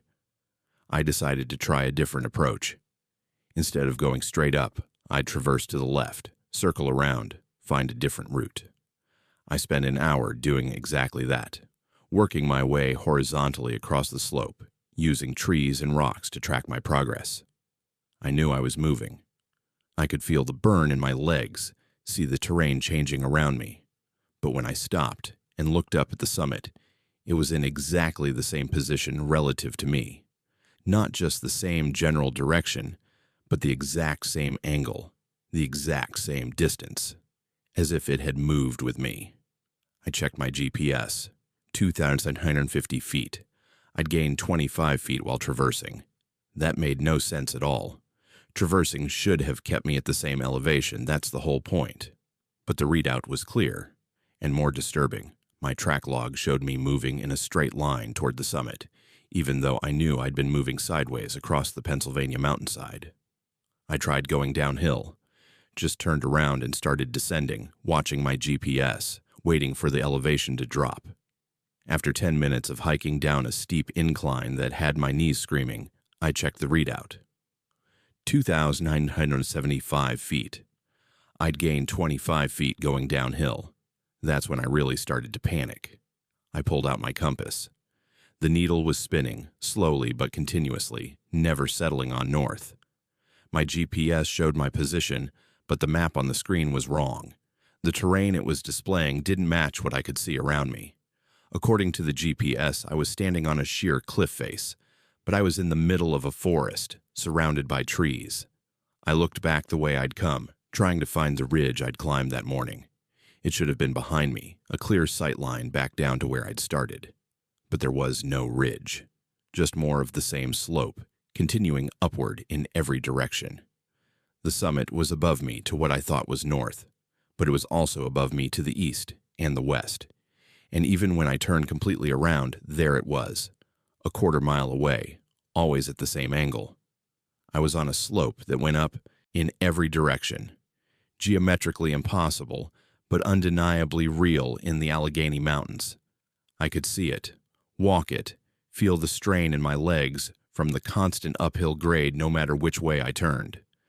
I tried calling for help. My phone had no signal. Hadn't since I'd started climbing.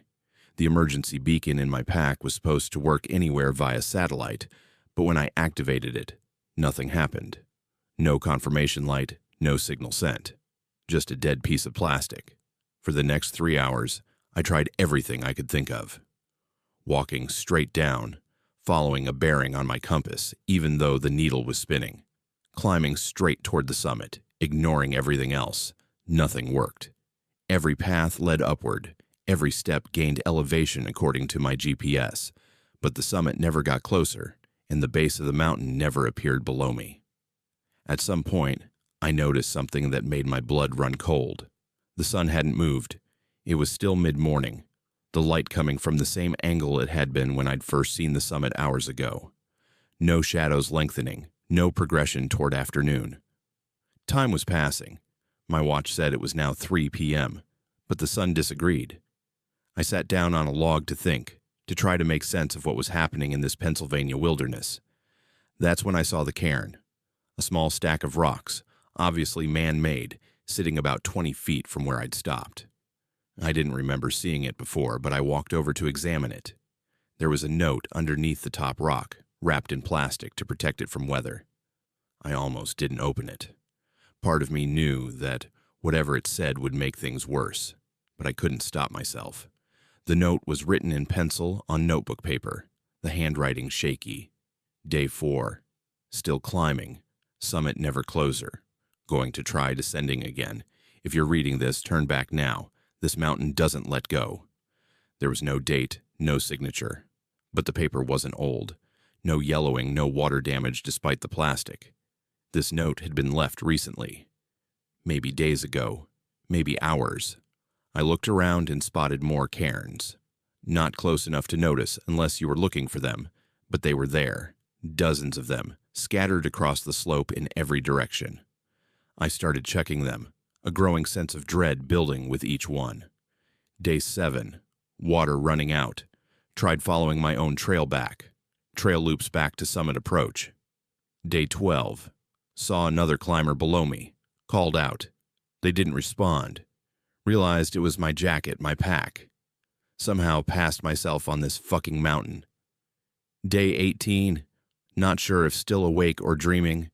Summit looks the same, always the same. Starting to think I already reached it days ago and can't remember. The last cairn I found had the most recent note. Day 23. Out of food, out of water, out of hope. The summit isn't a place, it's a state. We're already there. We've always been there. The climb never ends because it never began. I checked my supplies. I'd brought enough for a single day. 2 liters of water, energy bars, some trail mix. Maybe 8 hours worth if I was careful. According to my watch, I'd been climbing for 9 hours, but I wasn't thirsty yet, wasn't hungry. That should have been a relief. Instead, it terrified me. I forced myself to drink water, to eat a granola bar. The water tasted wrong, metallic and cold, in a way that had nothing to do with temperature. The food had no flavor at all, just texture.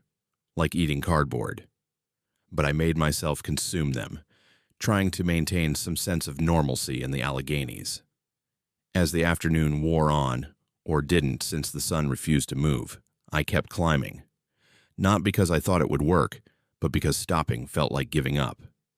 And if I gave up, if I just sat down and accepted that I was trapped on an impossible mountain, I didn't know what would happen to me. Maybe I'd end up like whoever left those notes, counting days that didn't pass, watching a summit that would never arrive. I started seeing the other climbers around dusk, except dusk never came.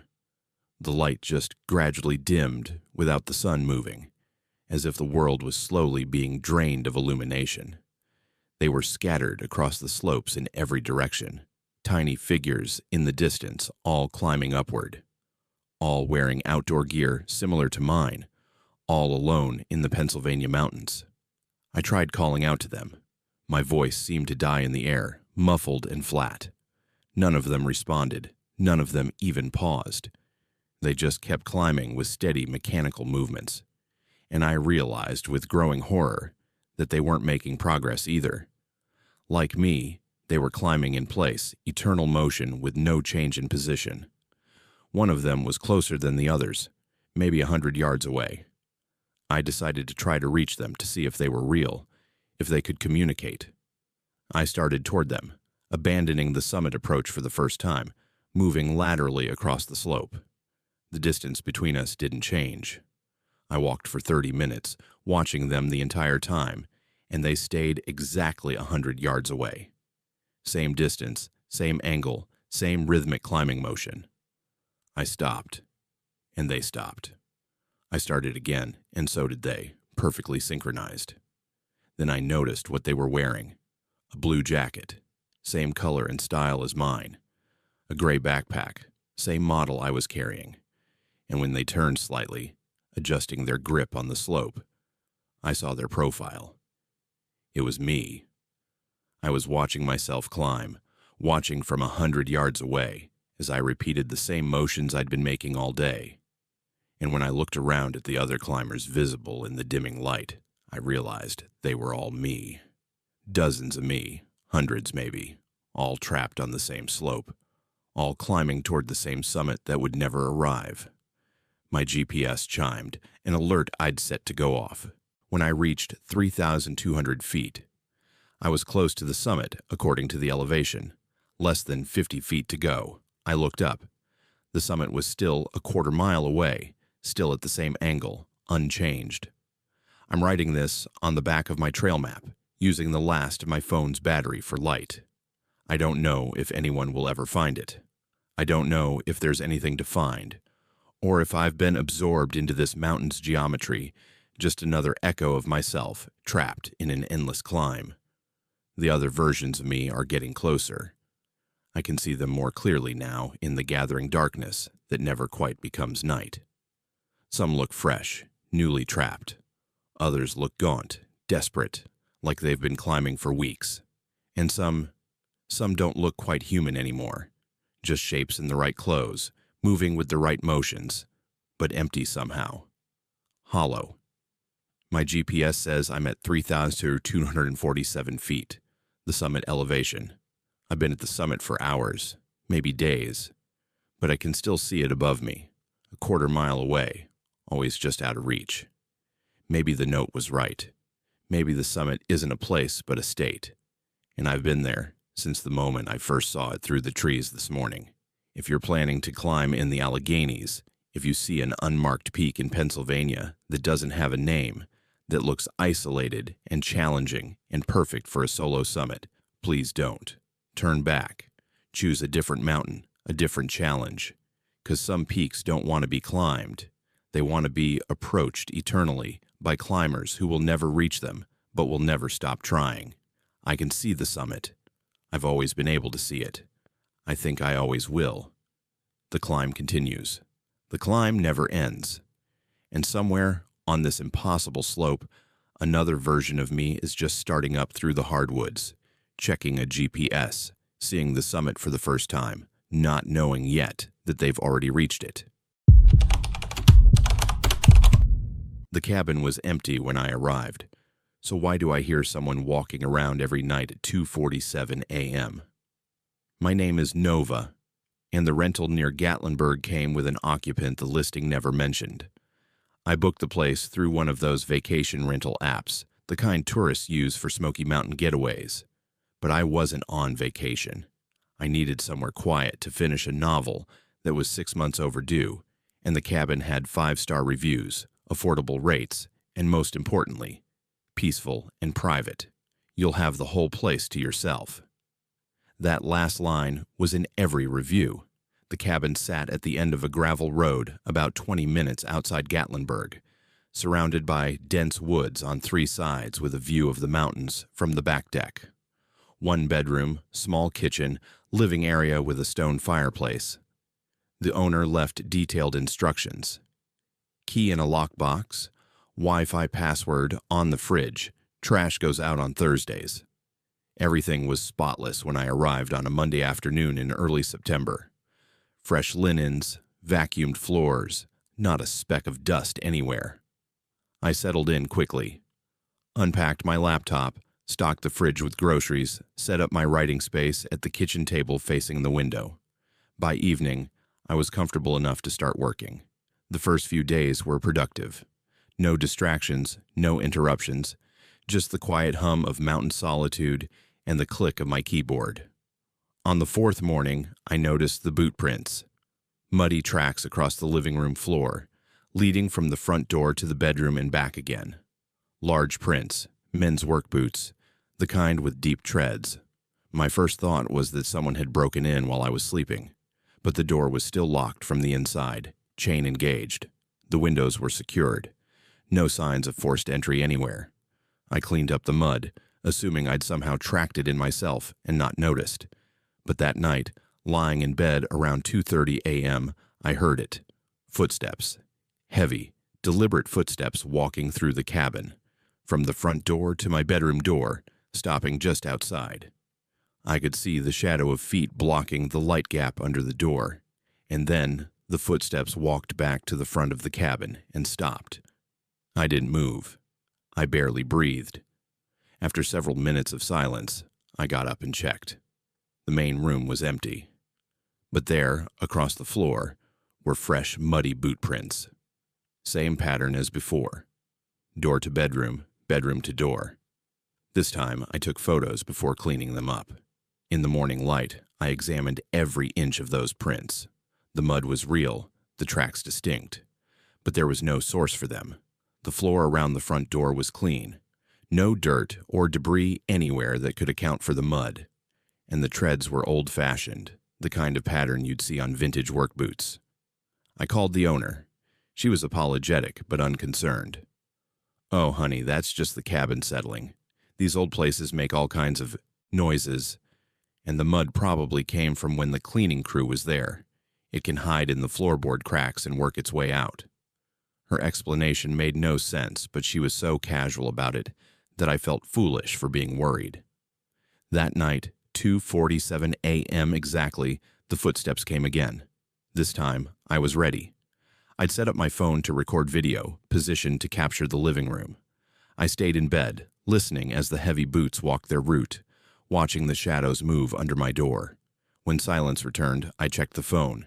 The video showed nothing. Empty room, no movement, no figure. But the audio captured it perfectly. Clear, heavy footsteps. Boot heels on hardwood. And at the end before the footsteps walked away, there was breathing. Deep, labored breathing right next to where my phone was sitting. I checked the floor. Fresh mud tracks, identical to the previous nights. Always the same pattern, always the same size, always appearing between 2:47 and 3 a.m. On the 6th night, I didn't go to bed. I sat in the living room with all the lights on waiting. At 2:47 a.m. exactly, I heard the front door handle rattle. Not violently, just the soft sound of someone testing if it's locked. Then the footsteps began, but this time they were inside immediately, as if the door had opened and closed without me seeing it. I watched the empty space in front of me as invisible boots walked across the floor, the boards creaking under weight that wasn't visible. The footsteps stopped in front of me. I could feel presence, Someone standing right there, tall enough that I had to look up to where a face would be. The temperature dropped so suddenly I could see my breath. And then I felt it. A hand on my shoulder. Heavy, cold, real. 5 distinct points of pressure from fingers that weren't there. I ran to the bedroom and locked the door. The footsteps followed, stopping outside. But this time they didn't leave. I heard the sound of someone sitting down, their back against my door, settling in. And then, for the next 3 hours until dawn, I listened to breathing. Slow, steady, patient breathing from someone waiting right outside my room. In the morning, I searched every inch of the cabin. In the bedroom closet, behind a loose panel in the back wall, I found a metal box. Inside were photographs, dozens of them, maybe 50, all showing different people in the cabin. Couples, families, solo travelers like me. All recent photos based on the clothing and phones visible. And in every single photo, in the background, there was a figure. A man in old-style logging clothes, flannel shirt, work pants, heavy boots. He was never in focus, always slightly blurred, but distinctly visible. Standing in doorways, sitting in chairs, looking out windows. In some photos, he was closer, his face almost clear enough to make out features. In others, he was just a shadow in the corner. But he was in every photo, watching every guest who'd stayed here. Under the photos was a ledger. Handwritten entries dating back 15 years. Names, dates, observations. Subject aware by night 4. Increased activity. Strong connection forming. Subject attempted early departure. Door malfunction necessary. Subject accepting of presence by week 2. Integration successful. The last entry was dated 2 weeks ago. Previous subject departed on schedule. New subject, Nova M, arrives September 8th. Initial observations suggest strong creative energy. Predicted full awareness by night 6. Today was night 6. Someone had been watching me, documenting me, predicting my responses. And the footsteps weren't random. They were intentional, timed, part of some process I didn't understand. I tried to leave, loaded my car, checked out of the rental through the app, drove to the end of the gravel road, and found myself at the cabin again, driving up to it from the other direction, as if the road had looped back on itself. I tried again, same result. Every route I took led back to the cabin. That night, at 2:47 a.m., I didn't hide. I stood in the living room and waited. The footsteps came, and this time I saw him. Not fully solid, more like dense smoke in the shape of a man, but visible. The logging clothes were clear, old-style work gear from maybe the 1940s, and his face, half transparent, was turned toward me. Not threatening, just watching. Always watching. "What do you want?" I asked. My voice sounded thin in the silent cabin. He didn't speak, but he raised one arm and pointed toward the bedroom closet. Then he faded, becoming nothing but a shadow that dispersed like smoke. I went to the closet, moved the box of photos, and found something else behind the panel. A diary, leather-bound, dated 1948. The entries were from a logger named Thomas Brennan, who'd worked these mountains. The final entry, dated November 14th, 1948. "Can't leave this cabin. Been trying for 3 days. Road won't let me go. Keep seeing her in the windows. The woman who died here last year. She's keeping me here. I think I understand now. This place holds people. Once you see her, you can't leave. You become part of it. Another one waiting for the next person to see. I'm writing this on night 7. The footsteps come regularly now, 3 times a night. 2:47 a.m., 4:15 a.m., and just before dawn. And I'm starting to see more than just Thomas. There are others. A woman in a 1960s dress, a young man in 1980s hiking gear, a couple from maybe the 90s. They're all here, all visible at certain times, all walking their routes through the cabin. The reviews on the rental site suddenly make sense. Peaceful and private. You'll have the whole place to yourself. but every single reviewer has added photos to their reviews. I looked at them carefully today, and in every photo, tucked in the background, are the ghosts, all of them, building over time, each guest adding to the collection. I don't know how long I've been here. My phone says 7 days, but it feels like longer. Time moves strangely in the cabin. Sometimes an hour passes in what feels like minutes. Sometimes minutes stretch into hours, and the road still won't let me leave.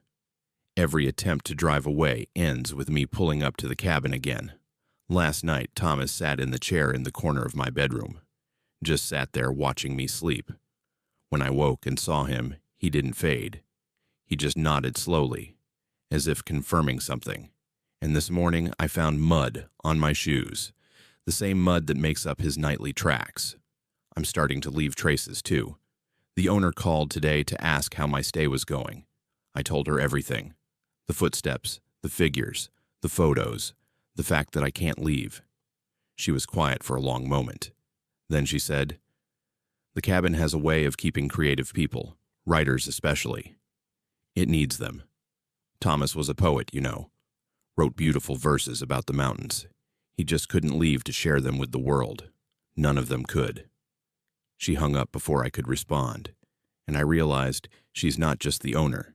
She's the curator, renting the cabin over and over, bringing new people here, letting Thomas and the others add to their collection.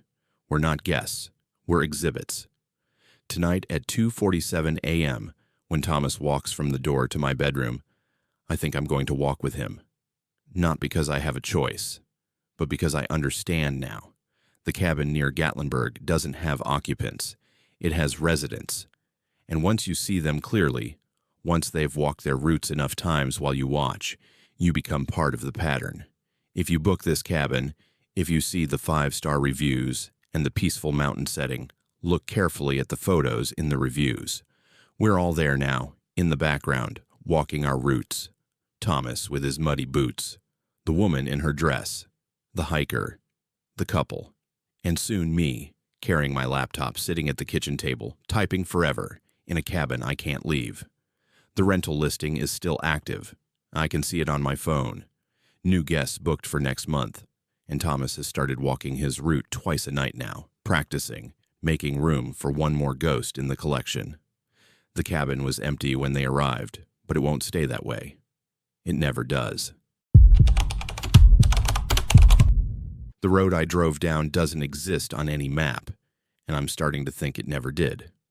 My name is Rhea, and I've been driving through Bankhead National Forest for 6 hours on a road that should have ended in 20 minutes. I was heading from Birmingham to Tuscaloosa on a Sunday afternoon in late July, taking the scenic route through the William B. Bankhead National Forest in northwestern Alabama.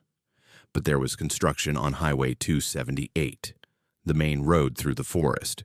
Orange cones, flashing signs, a flagman waving me into a detour. The detour sign pointed to an unmarked Forest Service road branching off to the left. I should have questioned it. Forest Service roads are usually marked with numbers, posted on brown signs. This one had nothing.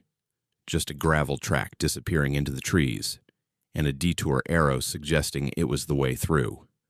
But there were other cars following the detour too, so I turned and followed.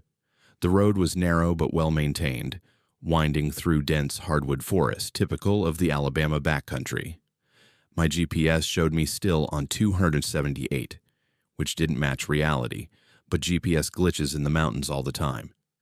The trees were thick enough to block satellite signals. I'd get back to civilization soon enough. After 10 minutes, I realized I hadn't seen any of the other cars. The detour had led us all onto the service road, but somehow I was alone now. No vehicles ahead, none in my rearview mirror. Just me and the narrowing track through the Bankhead wilderness. The road started getting tighter.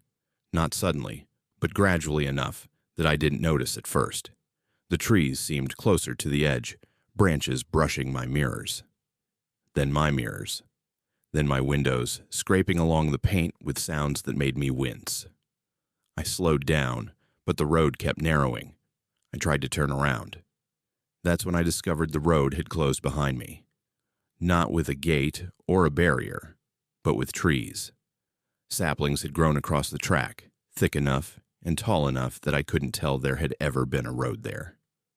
They looked years old, but I'd driven past that spot minutes ago. My GPS was useless. It showed me driving in circles, my blue dot spinning in a tight loop despite me going straight. The mileage marker in my car said I'd driven 37 miles since the detour. That was impossible. The detour had been maybe 20 minutes ago. The road ahead kept narrowing. I was down to single-lane width, then less. Branches scraped both sides of my car continuously now, a sound like fingernails on metal. I had no choice but to keep going forward. There was no room to turn, and the road behind had become forest. Then the vegetation started appearing ahead of me. Not gradually growing, but just appearing. One moment the road was clear for 50 feet. The next moment, a fallen tree blocked the path 30 feet ahead. I stopped, stared at it. It hadn't been there seconds ago. The road had been empty. I put the car in reverse, trying to back up to find space to maneuver. When I looked behind me, the road was full of vegetation too. Saplings, fallen logs, thick undergrowth, all of it appearing in the space I'd just driven through. The forest was filling in around me, closing the road like a wound healing. I sat there for several minutes, engine running, trying to process what was happening. The trees on both sides of my car were moving, not swaying in wind. There was no wind, but actively moving closer. I watched a pine tree shift 6 inches toward my car over the course of a minute. Its roots pulling from the soil, trunk tilting, branches reaching. I turned off the car and got out, thinking maybe I could walk out if I couldn't drive. The moment my feet hit the ground, the forest reacted. Every tree within view bent toward me simultaneously, branches extending, a canopy of reaching wood, and leaves converging on the spot where I stood. I ran back to the car and locked the doors. The trees stopped moving, but they didn't retreat. They'd gained ground. My car was now hemmed in on all sides by vegetation that hadn't been there moments before. The road ahead was completely blocked. The road behind was gone, and the trees were pressed against my windows. I tried calling 911, no signal. I tried the car radio, nothing but static on every station. I tried starting the car again to at least have air conditioning and power. The engine turned over, but immediately died, like something was smothering the exhaust. That's when I noticed the roots. They were coming up through the floorboards. Thin, white roots, feeling their way into the car, exploring the interior space. I stomped on them, and they retreated, but more kept coming. From under the seats, through the vents, around the door seals. The forest was infiltrating my car. I knew I had to move. Sitting here meant being overtaken completely. I grabbed my phone, my keys, and the bottle of water I'd brought, and I opened the door. The moment I stepped out, the trees began moving again. All of them. The entire forest, shifting and adjusting like a living organism responding to prey. I ran, crashing through undergrowth, dodging trees, heading in what I thought was the direction of Highway 278. But the forest rearranged itself around me. Paths I'd just run down closed behind me. Clearings I could see ahead vanished as I approached them. The forest was hurting me, pushing me in a specific direction whether I wanted to go there or not. After what felt like hours, but my phone said was only minutes, I stumbled into a clearing. Real clearing, not one that would vanish. In the center was a structure, not natural, but not quite man-made either.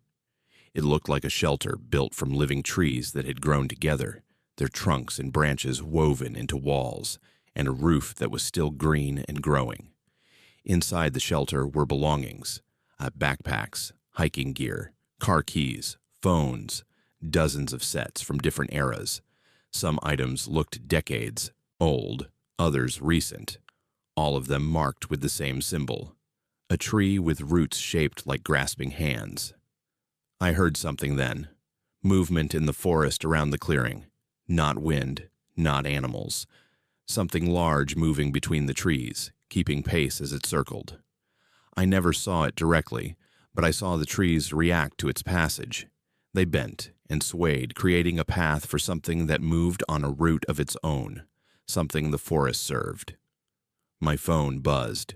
Impossible. There was no signal, but it buzzed with a text message from an unknown number. The forest is hungry. The service road is how it feeds. You weren't detoured. You were delivered. I ran from the clearing, away from the shelter of belongings, away from whatever was circling in the trees. The forest fought me every step. Branches grabbed at my clothes. Roots tried to trip me. The ground itself seemed to shift under my feet. But I kept moving, kept pushing, refusing to become another set of belongings in that terrible shelter. I don't know how long I ran. Time didn't work right in there. My phone showed different times every time I looked at it, cycling randomly through hours. But eventually, impossibly, I saw pavement. Real pavement. A real road with real cars driving on it. I stumbled onto Highway 278, bloodied and scratched and sobbing. A car stopped. The driver asked if I needed help, if I'd been in an accident. I told them I'd gotten lost in the forest. They said I was lucky. People disappear in Bankhead every year. The forest is bigger than the maps show. I reported my car abandoned, filed a police report. They searched but never found it. The service road I described doesn't exist on any Forest Service map. The flagman, who waved me onto it, the construction that necessitated the detour. There was no construction on 278 that day. No detour. No official service road where I said I'd turned. But I still have the scratches on my arms from the branches. I still have the cuts on my hands from the roots. And when I sleep, I hear it. Something large moving through trees, keeping pace, patient and persistent. The thing that circles the clearing, the thing the forest feeds. I looked up the history of disappearances in Bankhead National Forest. Hundreds of cases over the decades. Hikers, campers, drivers, most attributed to getting lost, to exposure, to animals. But the pattern is there if you look. Most vanish after turning onto unmarked roads, service roads that don't appear on maps, forest roads that close behind you. The forest is hungry, and it's learned to set traps, detour signs that aren't real, roads that look official, trees that know how to move, how to herd, how to deliver prey to the clearing where something waits, patient and persistent, fed by a landscape that serves it. If you're driving through Bankhead and you see a detour, check your map first. Make absolutely sure it's real, because some roads don't exist on any official map, and there's a reason for that. They're not roads for leaving, they're roads for entering, and once you're on them, the forest decides when, if, you come back out. The Alabama wilderness holds more than trees and wildlife. It holds hunger.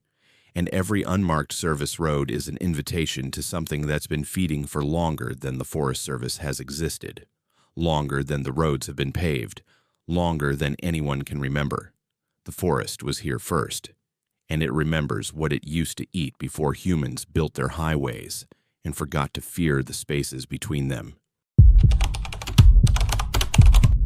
Our voices were echoing back things we hadn't said yet, and I made the mistake of listening. My name is Ziomara, and I led my team into a cave in New York's Catskill Mountains that shouldn't exist. I'm a speleologist, which means I explore caves for a living.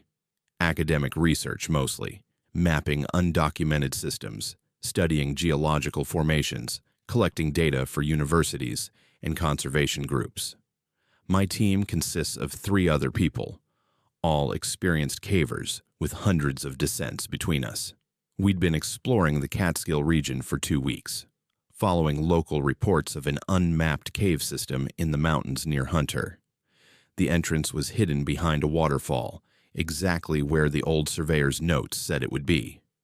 Notes from 1847, found in a historical society archive, describing a cave of peculiar acoustics where sounds return altered.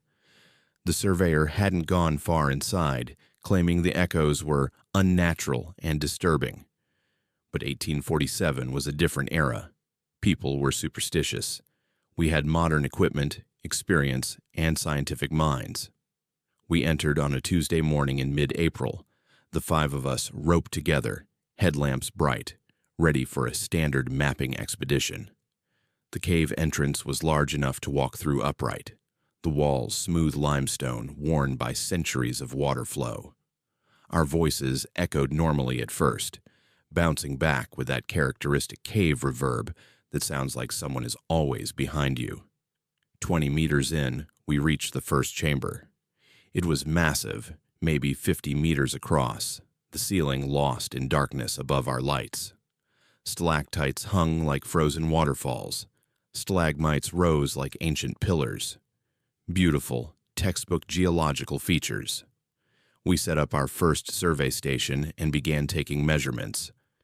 That's when I noticed the echo was wrong. I called out distance markers to be recorded in our log. 15.3 meters. The echo came back.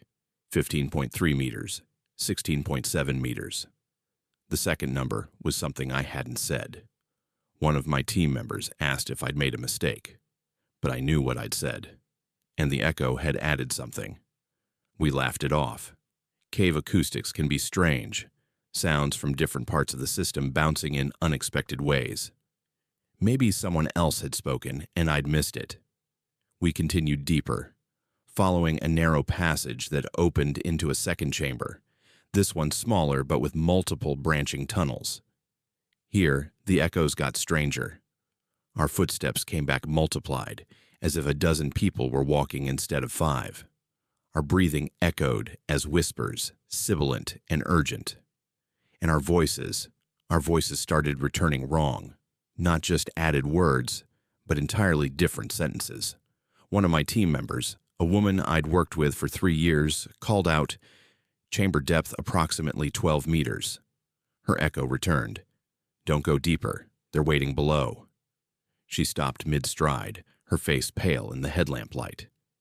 Did anyone else hear that? We all had. Clear as anything, her own voice warning us. But she hadn't said those words. The cave had. We should have left then. Professional cavers know when something is off, when a cave is unsafe or behaving in ways that don't make sense. But we were scientists. We wanted to understand what was causing the phenomenon. Unique acoustic properties, air currents creating vocal-like sounds. There had to be a rational explanation. We ventured into the deepest tunnel, a steep descent that required technical climbing. The walls here were different. Not smooth limestone, but rough, almost organic-looking rock with strange striations that resembled ribbing, like we were descending into something's throat. 50 meters down, we reached what we'd later call the echo chamber. It was perfectly circular, about 20 meters in diameter, with a domed ceiling that created acoustics unlike anything I'd encountered. When we spoke, the echoes didn't come from the walls. They came from above us, from below us, from inside the rock itself. And they were wrong. Completely, terrifyingly wrong. We'd say something, and the echo would return with words we were about to speak next. Future echoes, predicting our conversation.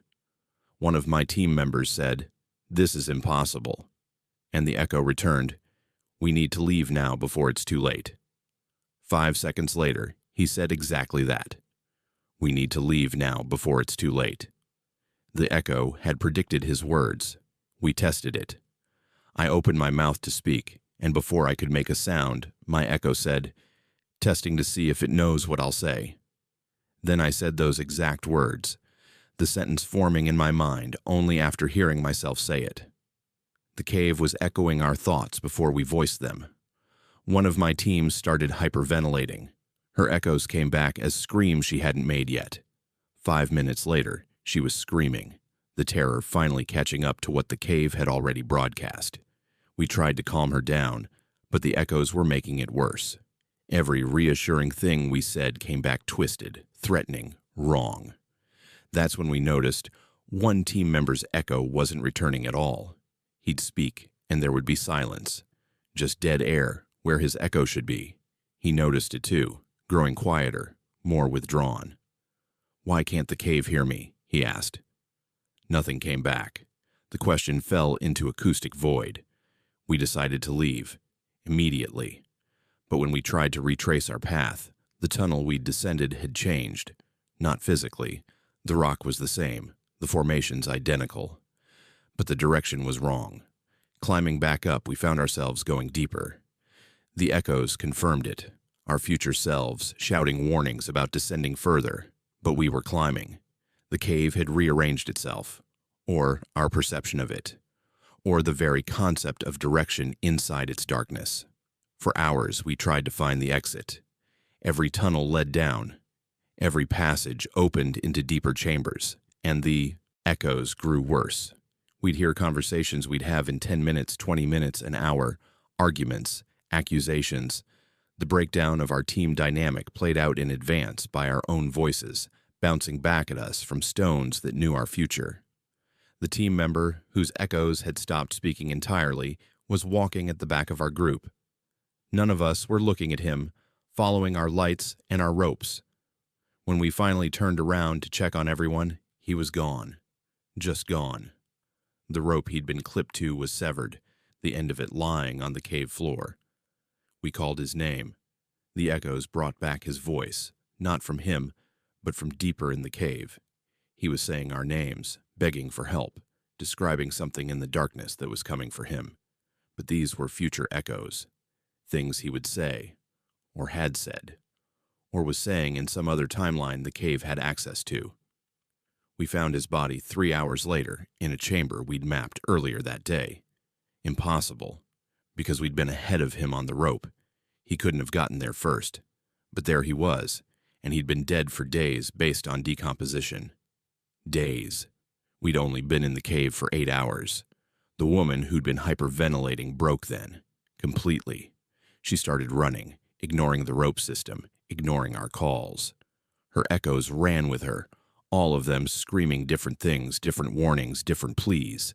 We heard her voice coming from a dozen locations simultaneously. All of them, her. All of them terrified.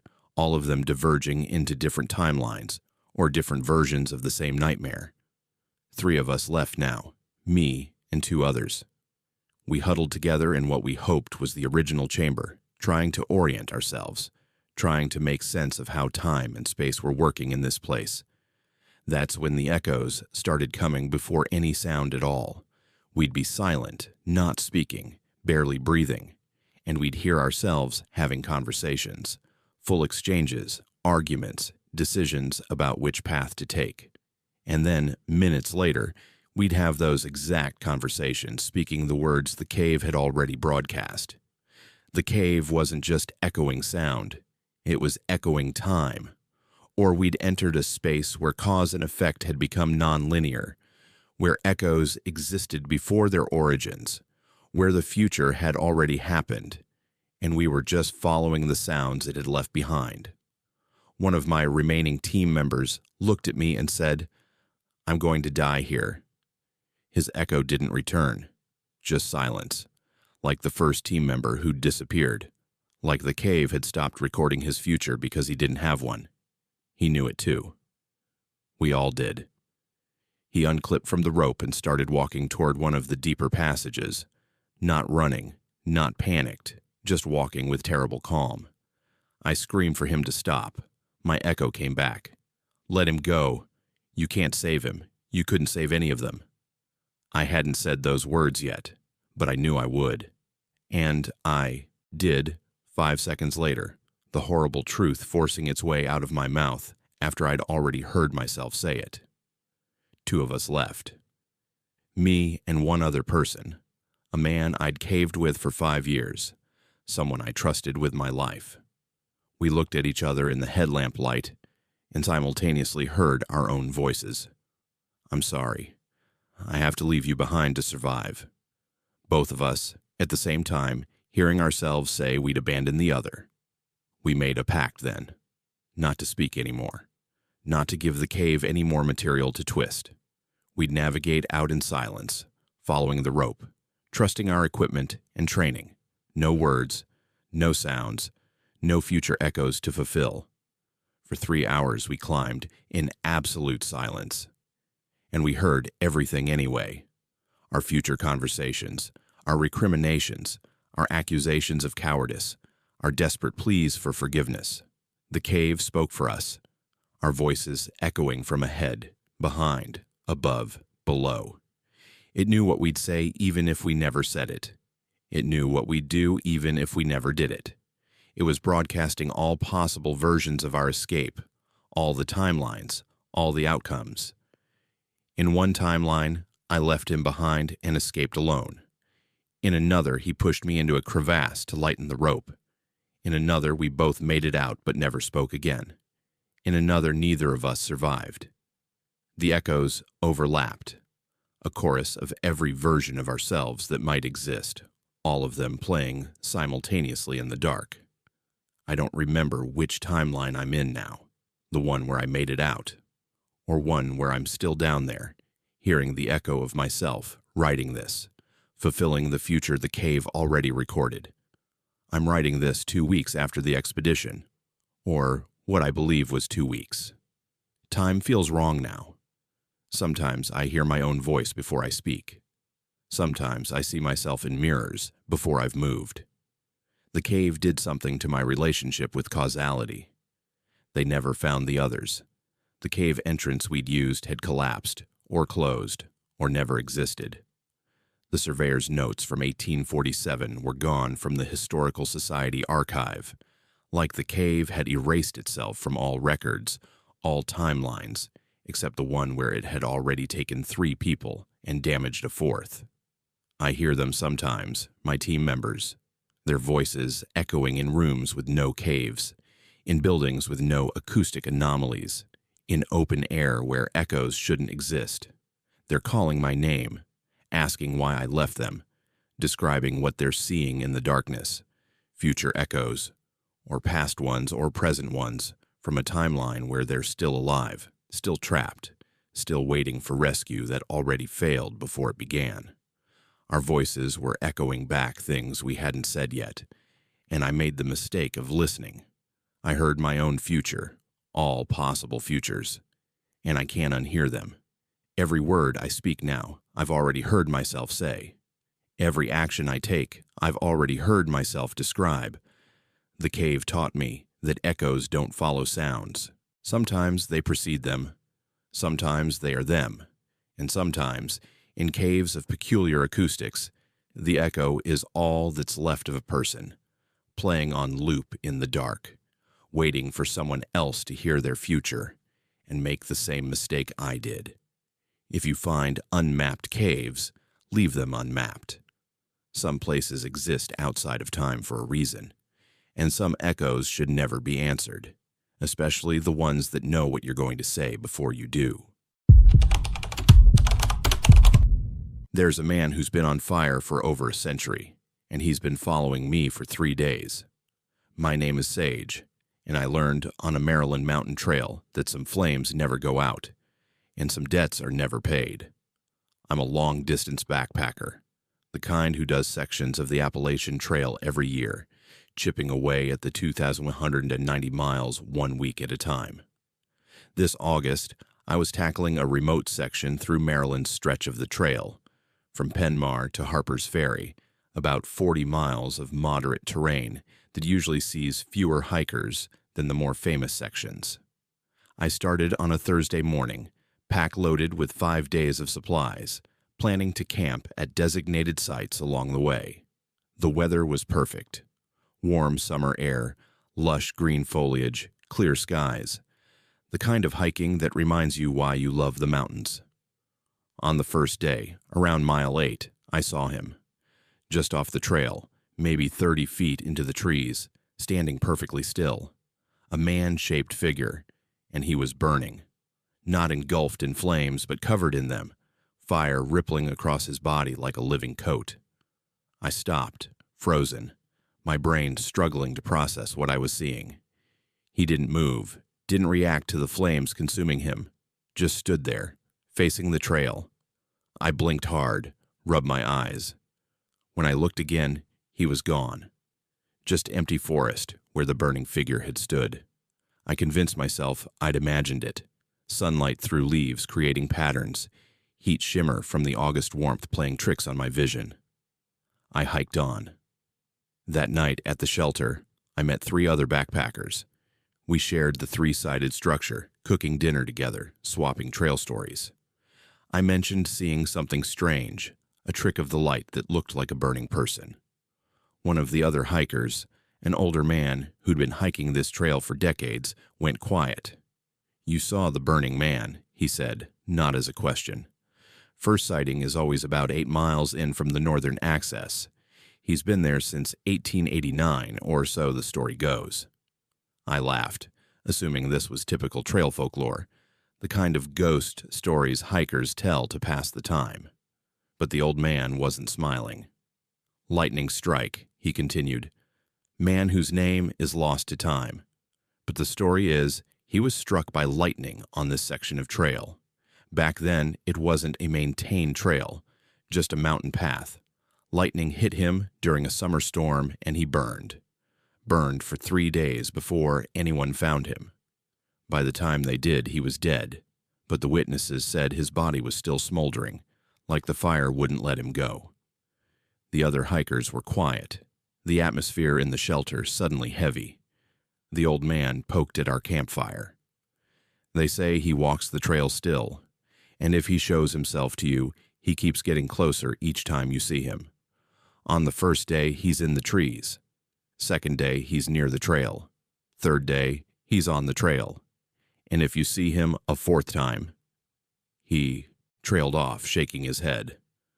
"What happens on the 4th time?" I asked, half mocking, trying to lighten the mood. "Nobody's around to tell," he said, dead serious. "Because by the 4th sighting, you're already burning." I slept badly that night, the old man's story echoing in my mind. Just folklore, I told myself. Every trail has ghost stories. The Appalachian Trail has dozens of them. This was just another tall tale told to entertain and unnerve newcomers. On the 2nd day, I hiked alone. The other backpackers were going different distances, different paces. By noon, I'd seen no one for hours. The trail wound through dense forest here, the canopy thick enough to provide shade from the August heat. I smelled smoke first, strong and acrid like something burning nearby. I looked around for the source. Maybe someone had an illegal campfire, or there was a wildfire starting in this dry summer weather. But I saw no smoke in the air, no haze, no visible fire, just the overwhelming smell of burning. Then I saw him again. Not 30 feet off the trail this time, but 15, standing between 2 oak trees, fully aflame, his entire body covered in fire that moved like it was alive. Orange and red flames rippling up from his feet to his head, his arms hanging at his sides, his posture relaxed despite being consumed. And he was looking at me. I could see it somehow, through the fire, past the flames. He was staring directly at me, and there was recognition in that gaze. Not random, not coincidental. He was looking at me specifically. I ran. Just turned and ran back down the trail the way I'd come, my pack bouncing, my heart hammering. I ran for maybe half a mile before my lungs forced me to stop. When I turned around, gasping for air, the trail behind me was empty. No burning man, no smoke smell, nothing. But my pack was hot. Not warm from the summer sun, but hot like it had been next to a fire. I took it off and found scorch marks on the back panel. The fabric singed in places, the metal frame discolored by heat. As if I'd been standing close to an intense fire. I should have left the trail. There were access points, places I could hike out and call this trip done. But I was miles from the nearest road, and part of me, the stubborn, rational part, refused to abandon a planned hike because of hallucinations and coincidental scorch marks. Heat from friction, I told myself. The marks were from something rubbing, not fire. I camped alone that night, away from shelters, in a spot I chose randomly off-trail. If the burning man was real, if he was somehow following the trail, maybe getting away from established campsites would help. I set up my tent, made dinner, tried to ignore the persistent smell of smoke that seemed to follow me even in the summer evening air. At 3 a.m. I woke to orange light flooding my tent. Not the dim glow of a dying campfire, but bright, flickering light, like something was burning right outside. I lay in my sleeping bag, paralyzed with fear, watching shadows dance across the tent fabric. I could hear crackling, the sound of flames consuming fuel. I didn't open the tent. I couldn't. I just lay there until dawn, when the light faded and the crackling stopped. When I finally emerged, my tent was surrounded by a perfect circle of dead grass. The vegetation burned in a ring, maybe 10 feet in diameter. But my tent was untouched. The ground beneath it was fine. Only the circle around me had burned. The summer dry grass turned to ash. Day 3. The old man's words echoed in my mind. 3rd day. He's on the trail. I packed up camp with shaking hands, every instinct screaming at me to hike out immediately. But the nearest exit was still 12 miles away. I had to keep moving forward. I saw him at noon, when the August sun was at its hottest. Not off the trail, not near the trail, but on it. Standing directly on the path ahead of me, maybe 20 feet away, the burning man, wreathed in flames that cast no smoke, made no sound beyond that terrible crackling. He was facing me, and this time I could see details I wished I couldn't. His clothes were from another era, the remains of 19th century workwear visible through the flames. His hands were raised slightly, palms up, in a gesture that might have been pleading or offering. And his face, God, his face was visible through the fire, preserved somehow in the burning, locked in an expression of eternal agony. I stood frozen, unable to move forward or back. The heat from him was intense even at 20 feet, adding to the oppressive August temperature, like standing too close to a bonfire on an already sweltering day. And then he did something he hadn't done before. He took a step toward me. I stumbled backward, nearly falling. He took another step. Slow, deliberate, closing the distance between us. The flames intensified as he moved, growing brighter, hotter, more violent. I could feel the heat on my face, smell my own hair singeing in the summer air. "What do you want?" I screamed at him, my voice cracking. "What do you want from me?" He stopped. For a moment, nothing happened. Then he raised one burning arm and pointed past me, back down the trail. Behind me, I spun around and saw smoke. Real smoke this time, rising from the forest maybe a mile back. A fire, a real fire, growing, spreading through the dry summer undergrowth. When I turned back to the burning man, he was gone. But the smell of smoke was everywhere now, and I could hear the distant roar of flames. The forest was on fire, and I was between the blaze and safety. I ran, really ran this time. Full sprint despite the pack, despite the uneven terrain, despite my screaming lungs and the oppressive heat. The fire spread impossibly fast, faster than any natural wildfire, even in this drought-dry August. It moved like it had intelligence, like it was herding me, pushing me forward along the trail. For hours, I ran and hiked and scrambled, the smoke growing thicker, the heat intensifying beyond what the summer day alone could create. Other hikers appeared on the trail, all of us fleeing the same fire, all of us confused about how it had started so suddenly, spread so quickly in the tinder dry conditions. We made it to a road access point where fire crews were setting up, evacuating hikers, establishing containment lines. I collapsed on the pavement, coughing, my lungs burning from smoke inhalation and exertion in the August heat. Emergency responders checked us over, gave us water, asked if anyone was hurt. That's when I noticed my hands. The palms were red, blistered, like I'd held them over an open flame. But I hadn't touched fire. I hadn't even been close to the blaze, just ahead of it. The burns made no sense. A firefighter examining my hands paused. "These burns are old," he said, confused. "These have been healing for days, maybe a week. But you said you just got off the trail." I had no answer. The burns were fresh and agonizing, but they looked old. Like the fire had been inside me longer than I'd been on the trail, The wildfire burned for 3 days, fueled by the drought-dry August conditions. They never determined how it started, though investigators found multiple origin points spread across miles of forest, all of them igniting simultaneously. Impossible for natural causes, even in peak fire season. Suspicious for arson, but no evidence of human involvement. I researched the story when I got home. The Burning Man wasn't just folklore. Records from 1889 confirmed a death on that section of mountain. A man struck by lightning during a violent summer thunderstorm. His body burned for 3 days before being discovered. But what the old hiker hadn't mentioned was this. Every 10 years or so, there's a wildfire on that exact section of trail, always in August, always during drought conditions. And before each fire, hikers report seeing a burning figure. Not all hikers, just certain ones. The ones who somehow remind the Burning Man of something, trigger some memory or connection. And those hikers, every single one of them dies in the fire, burned in the blaze they were trying to escape. Their bodies found days later, burned far more extensively than the surrounding vegetation could account for. I'm the first person in recorded history to see the Burning Man and survive the fire. I don't know why. Maybe I ran fast enough. Maybe something was different this time.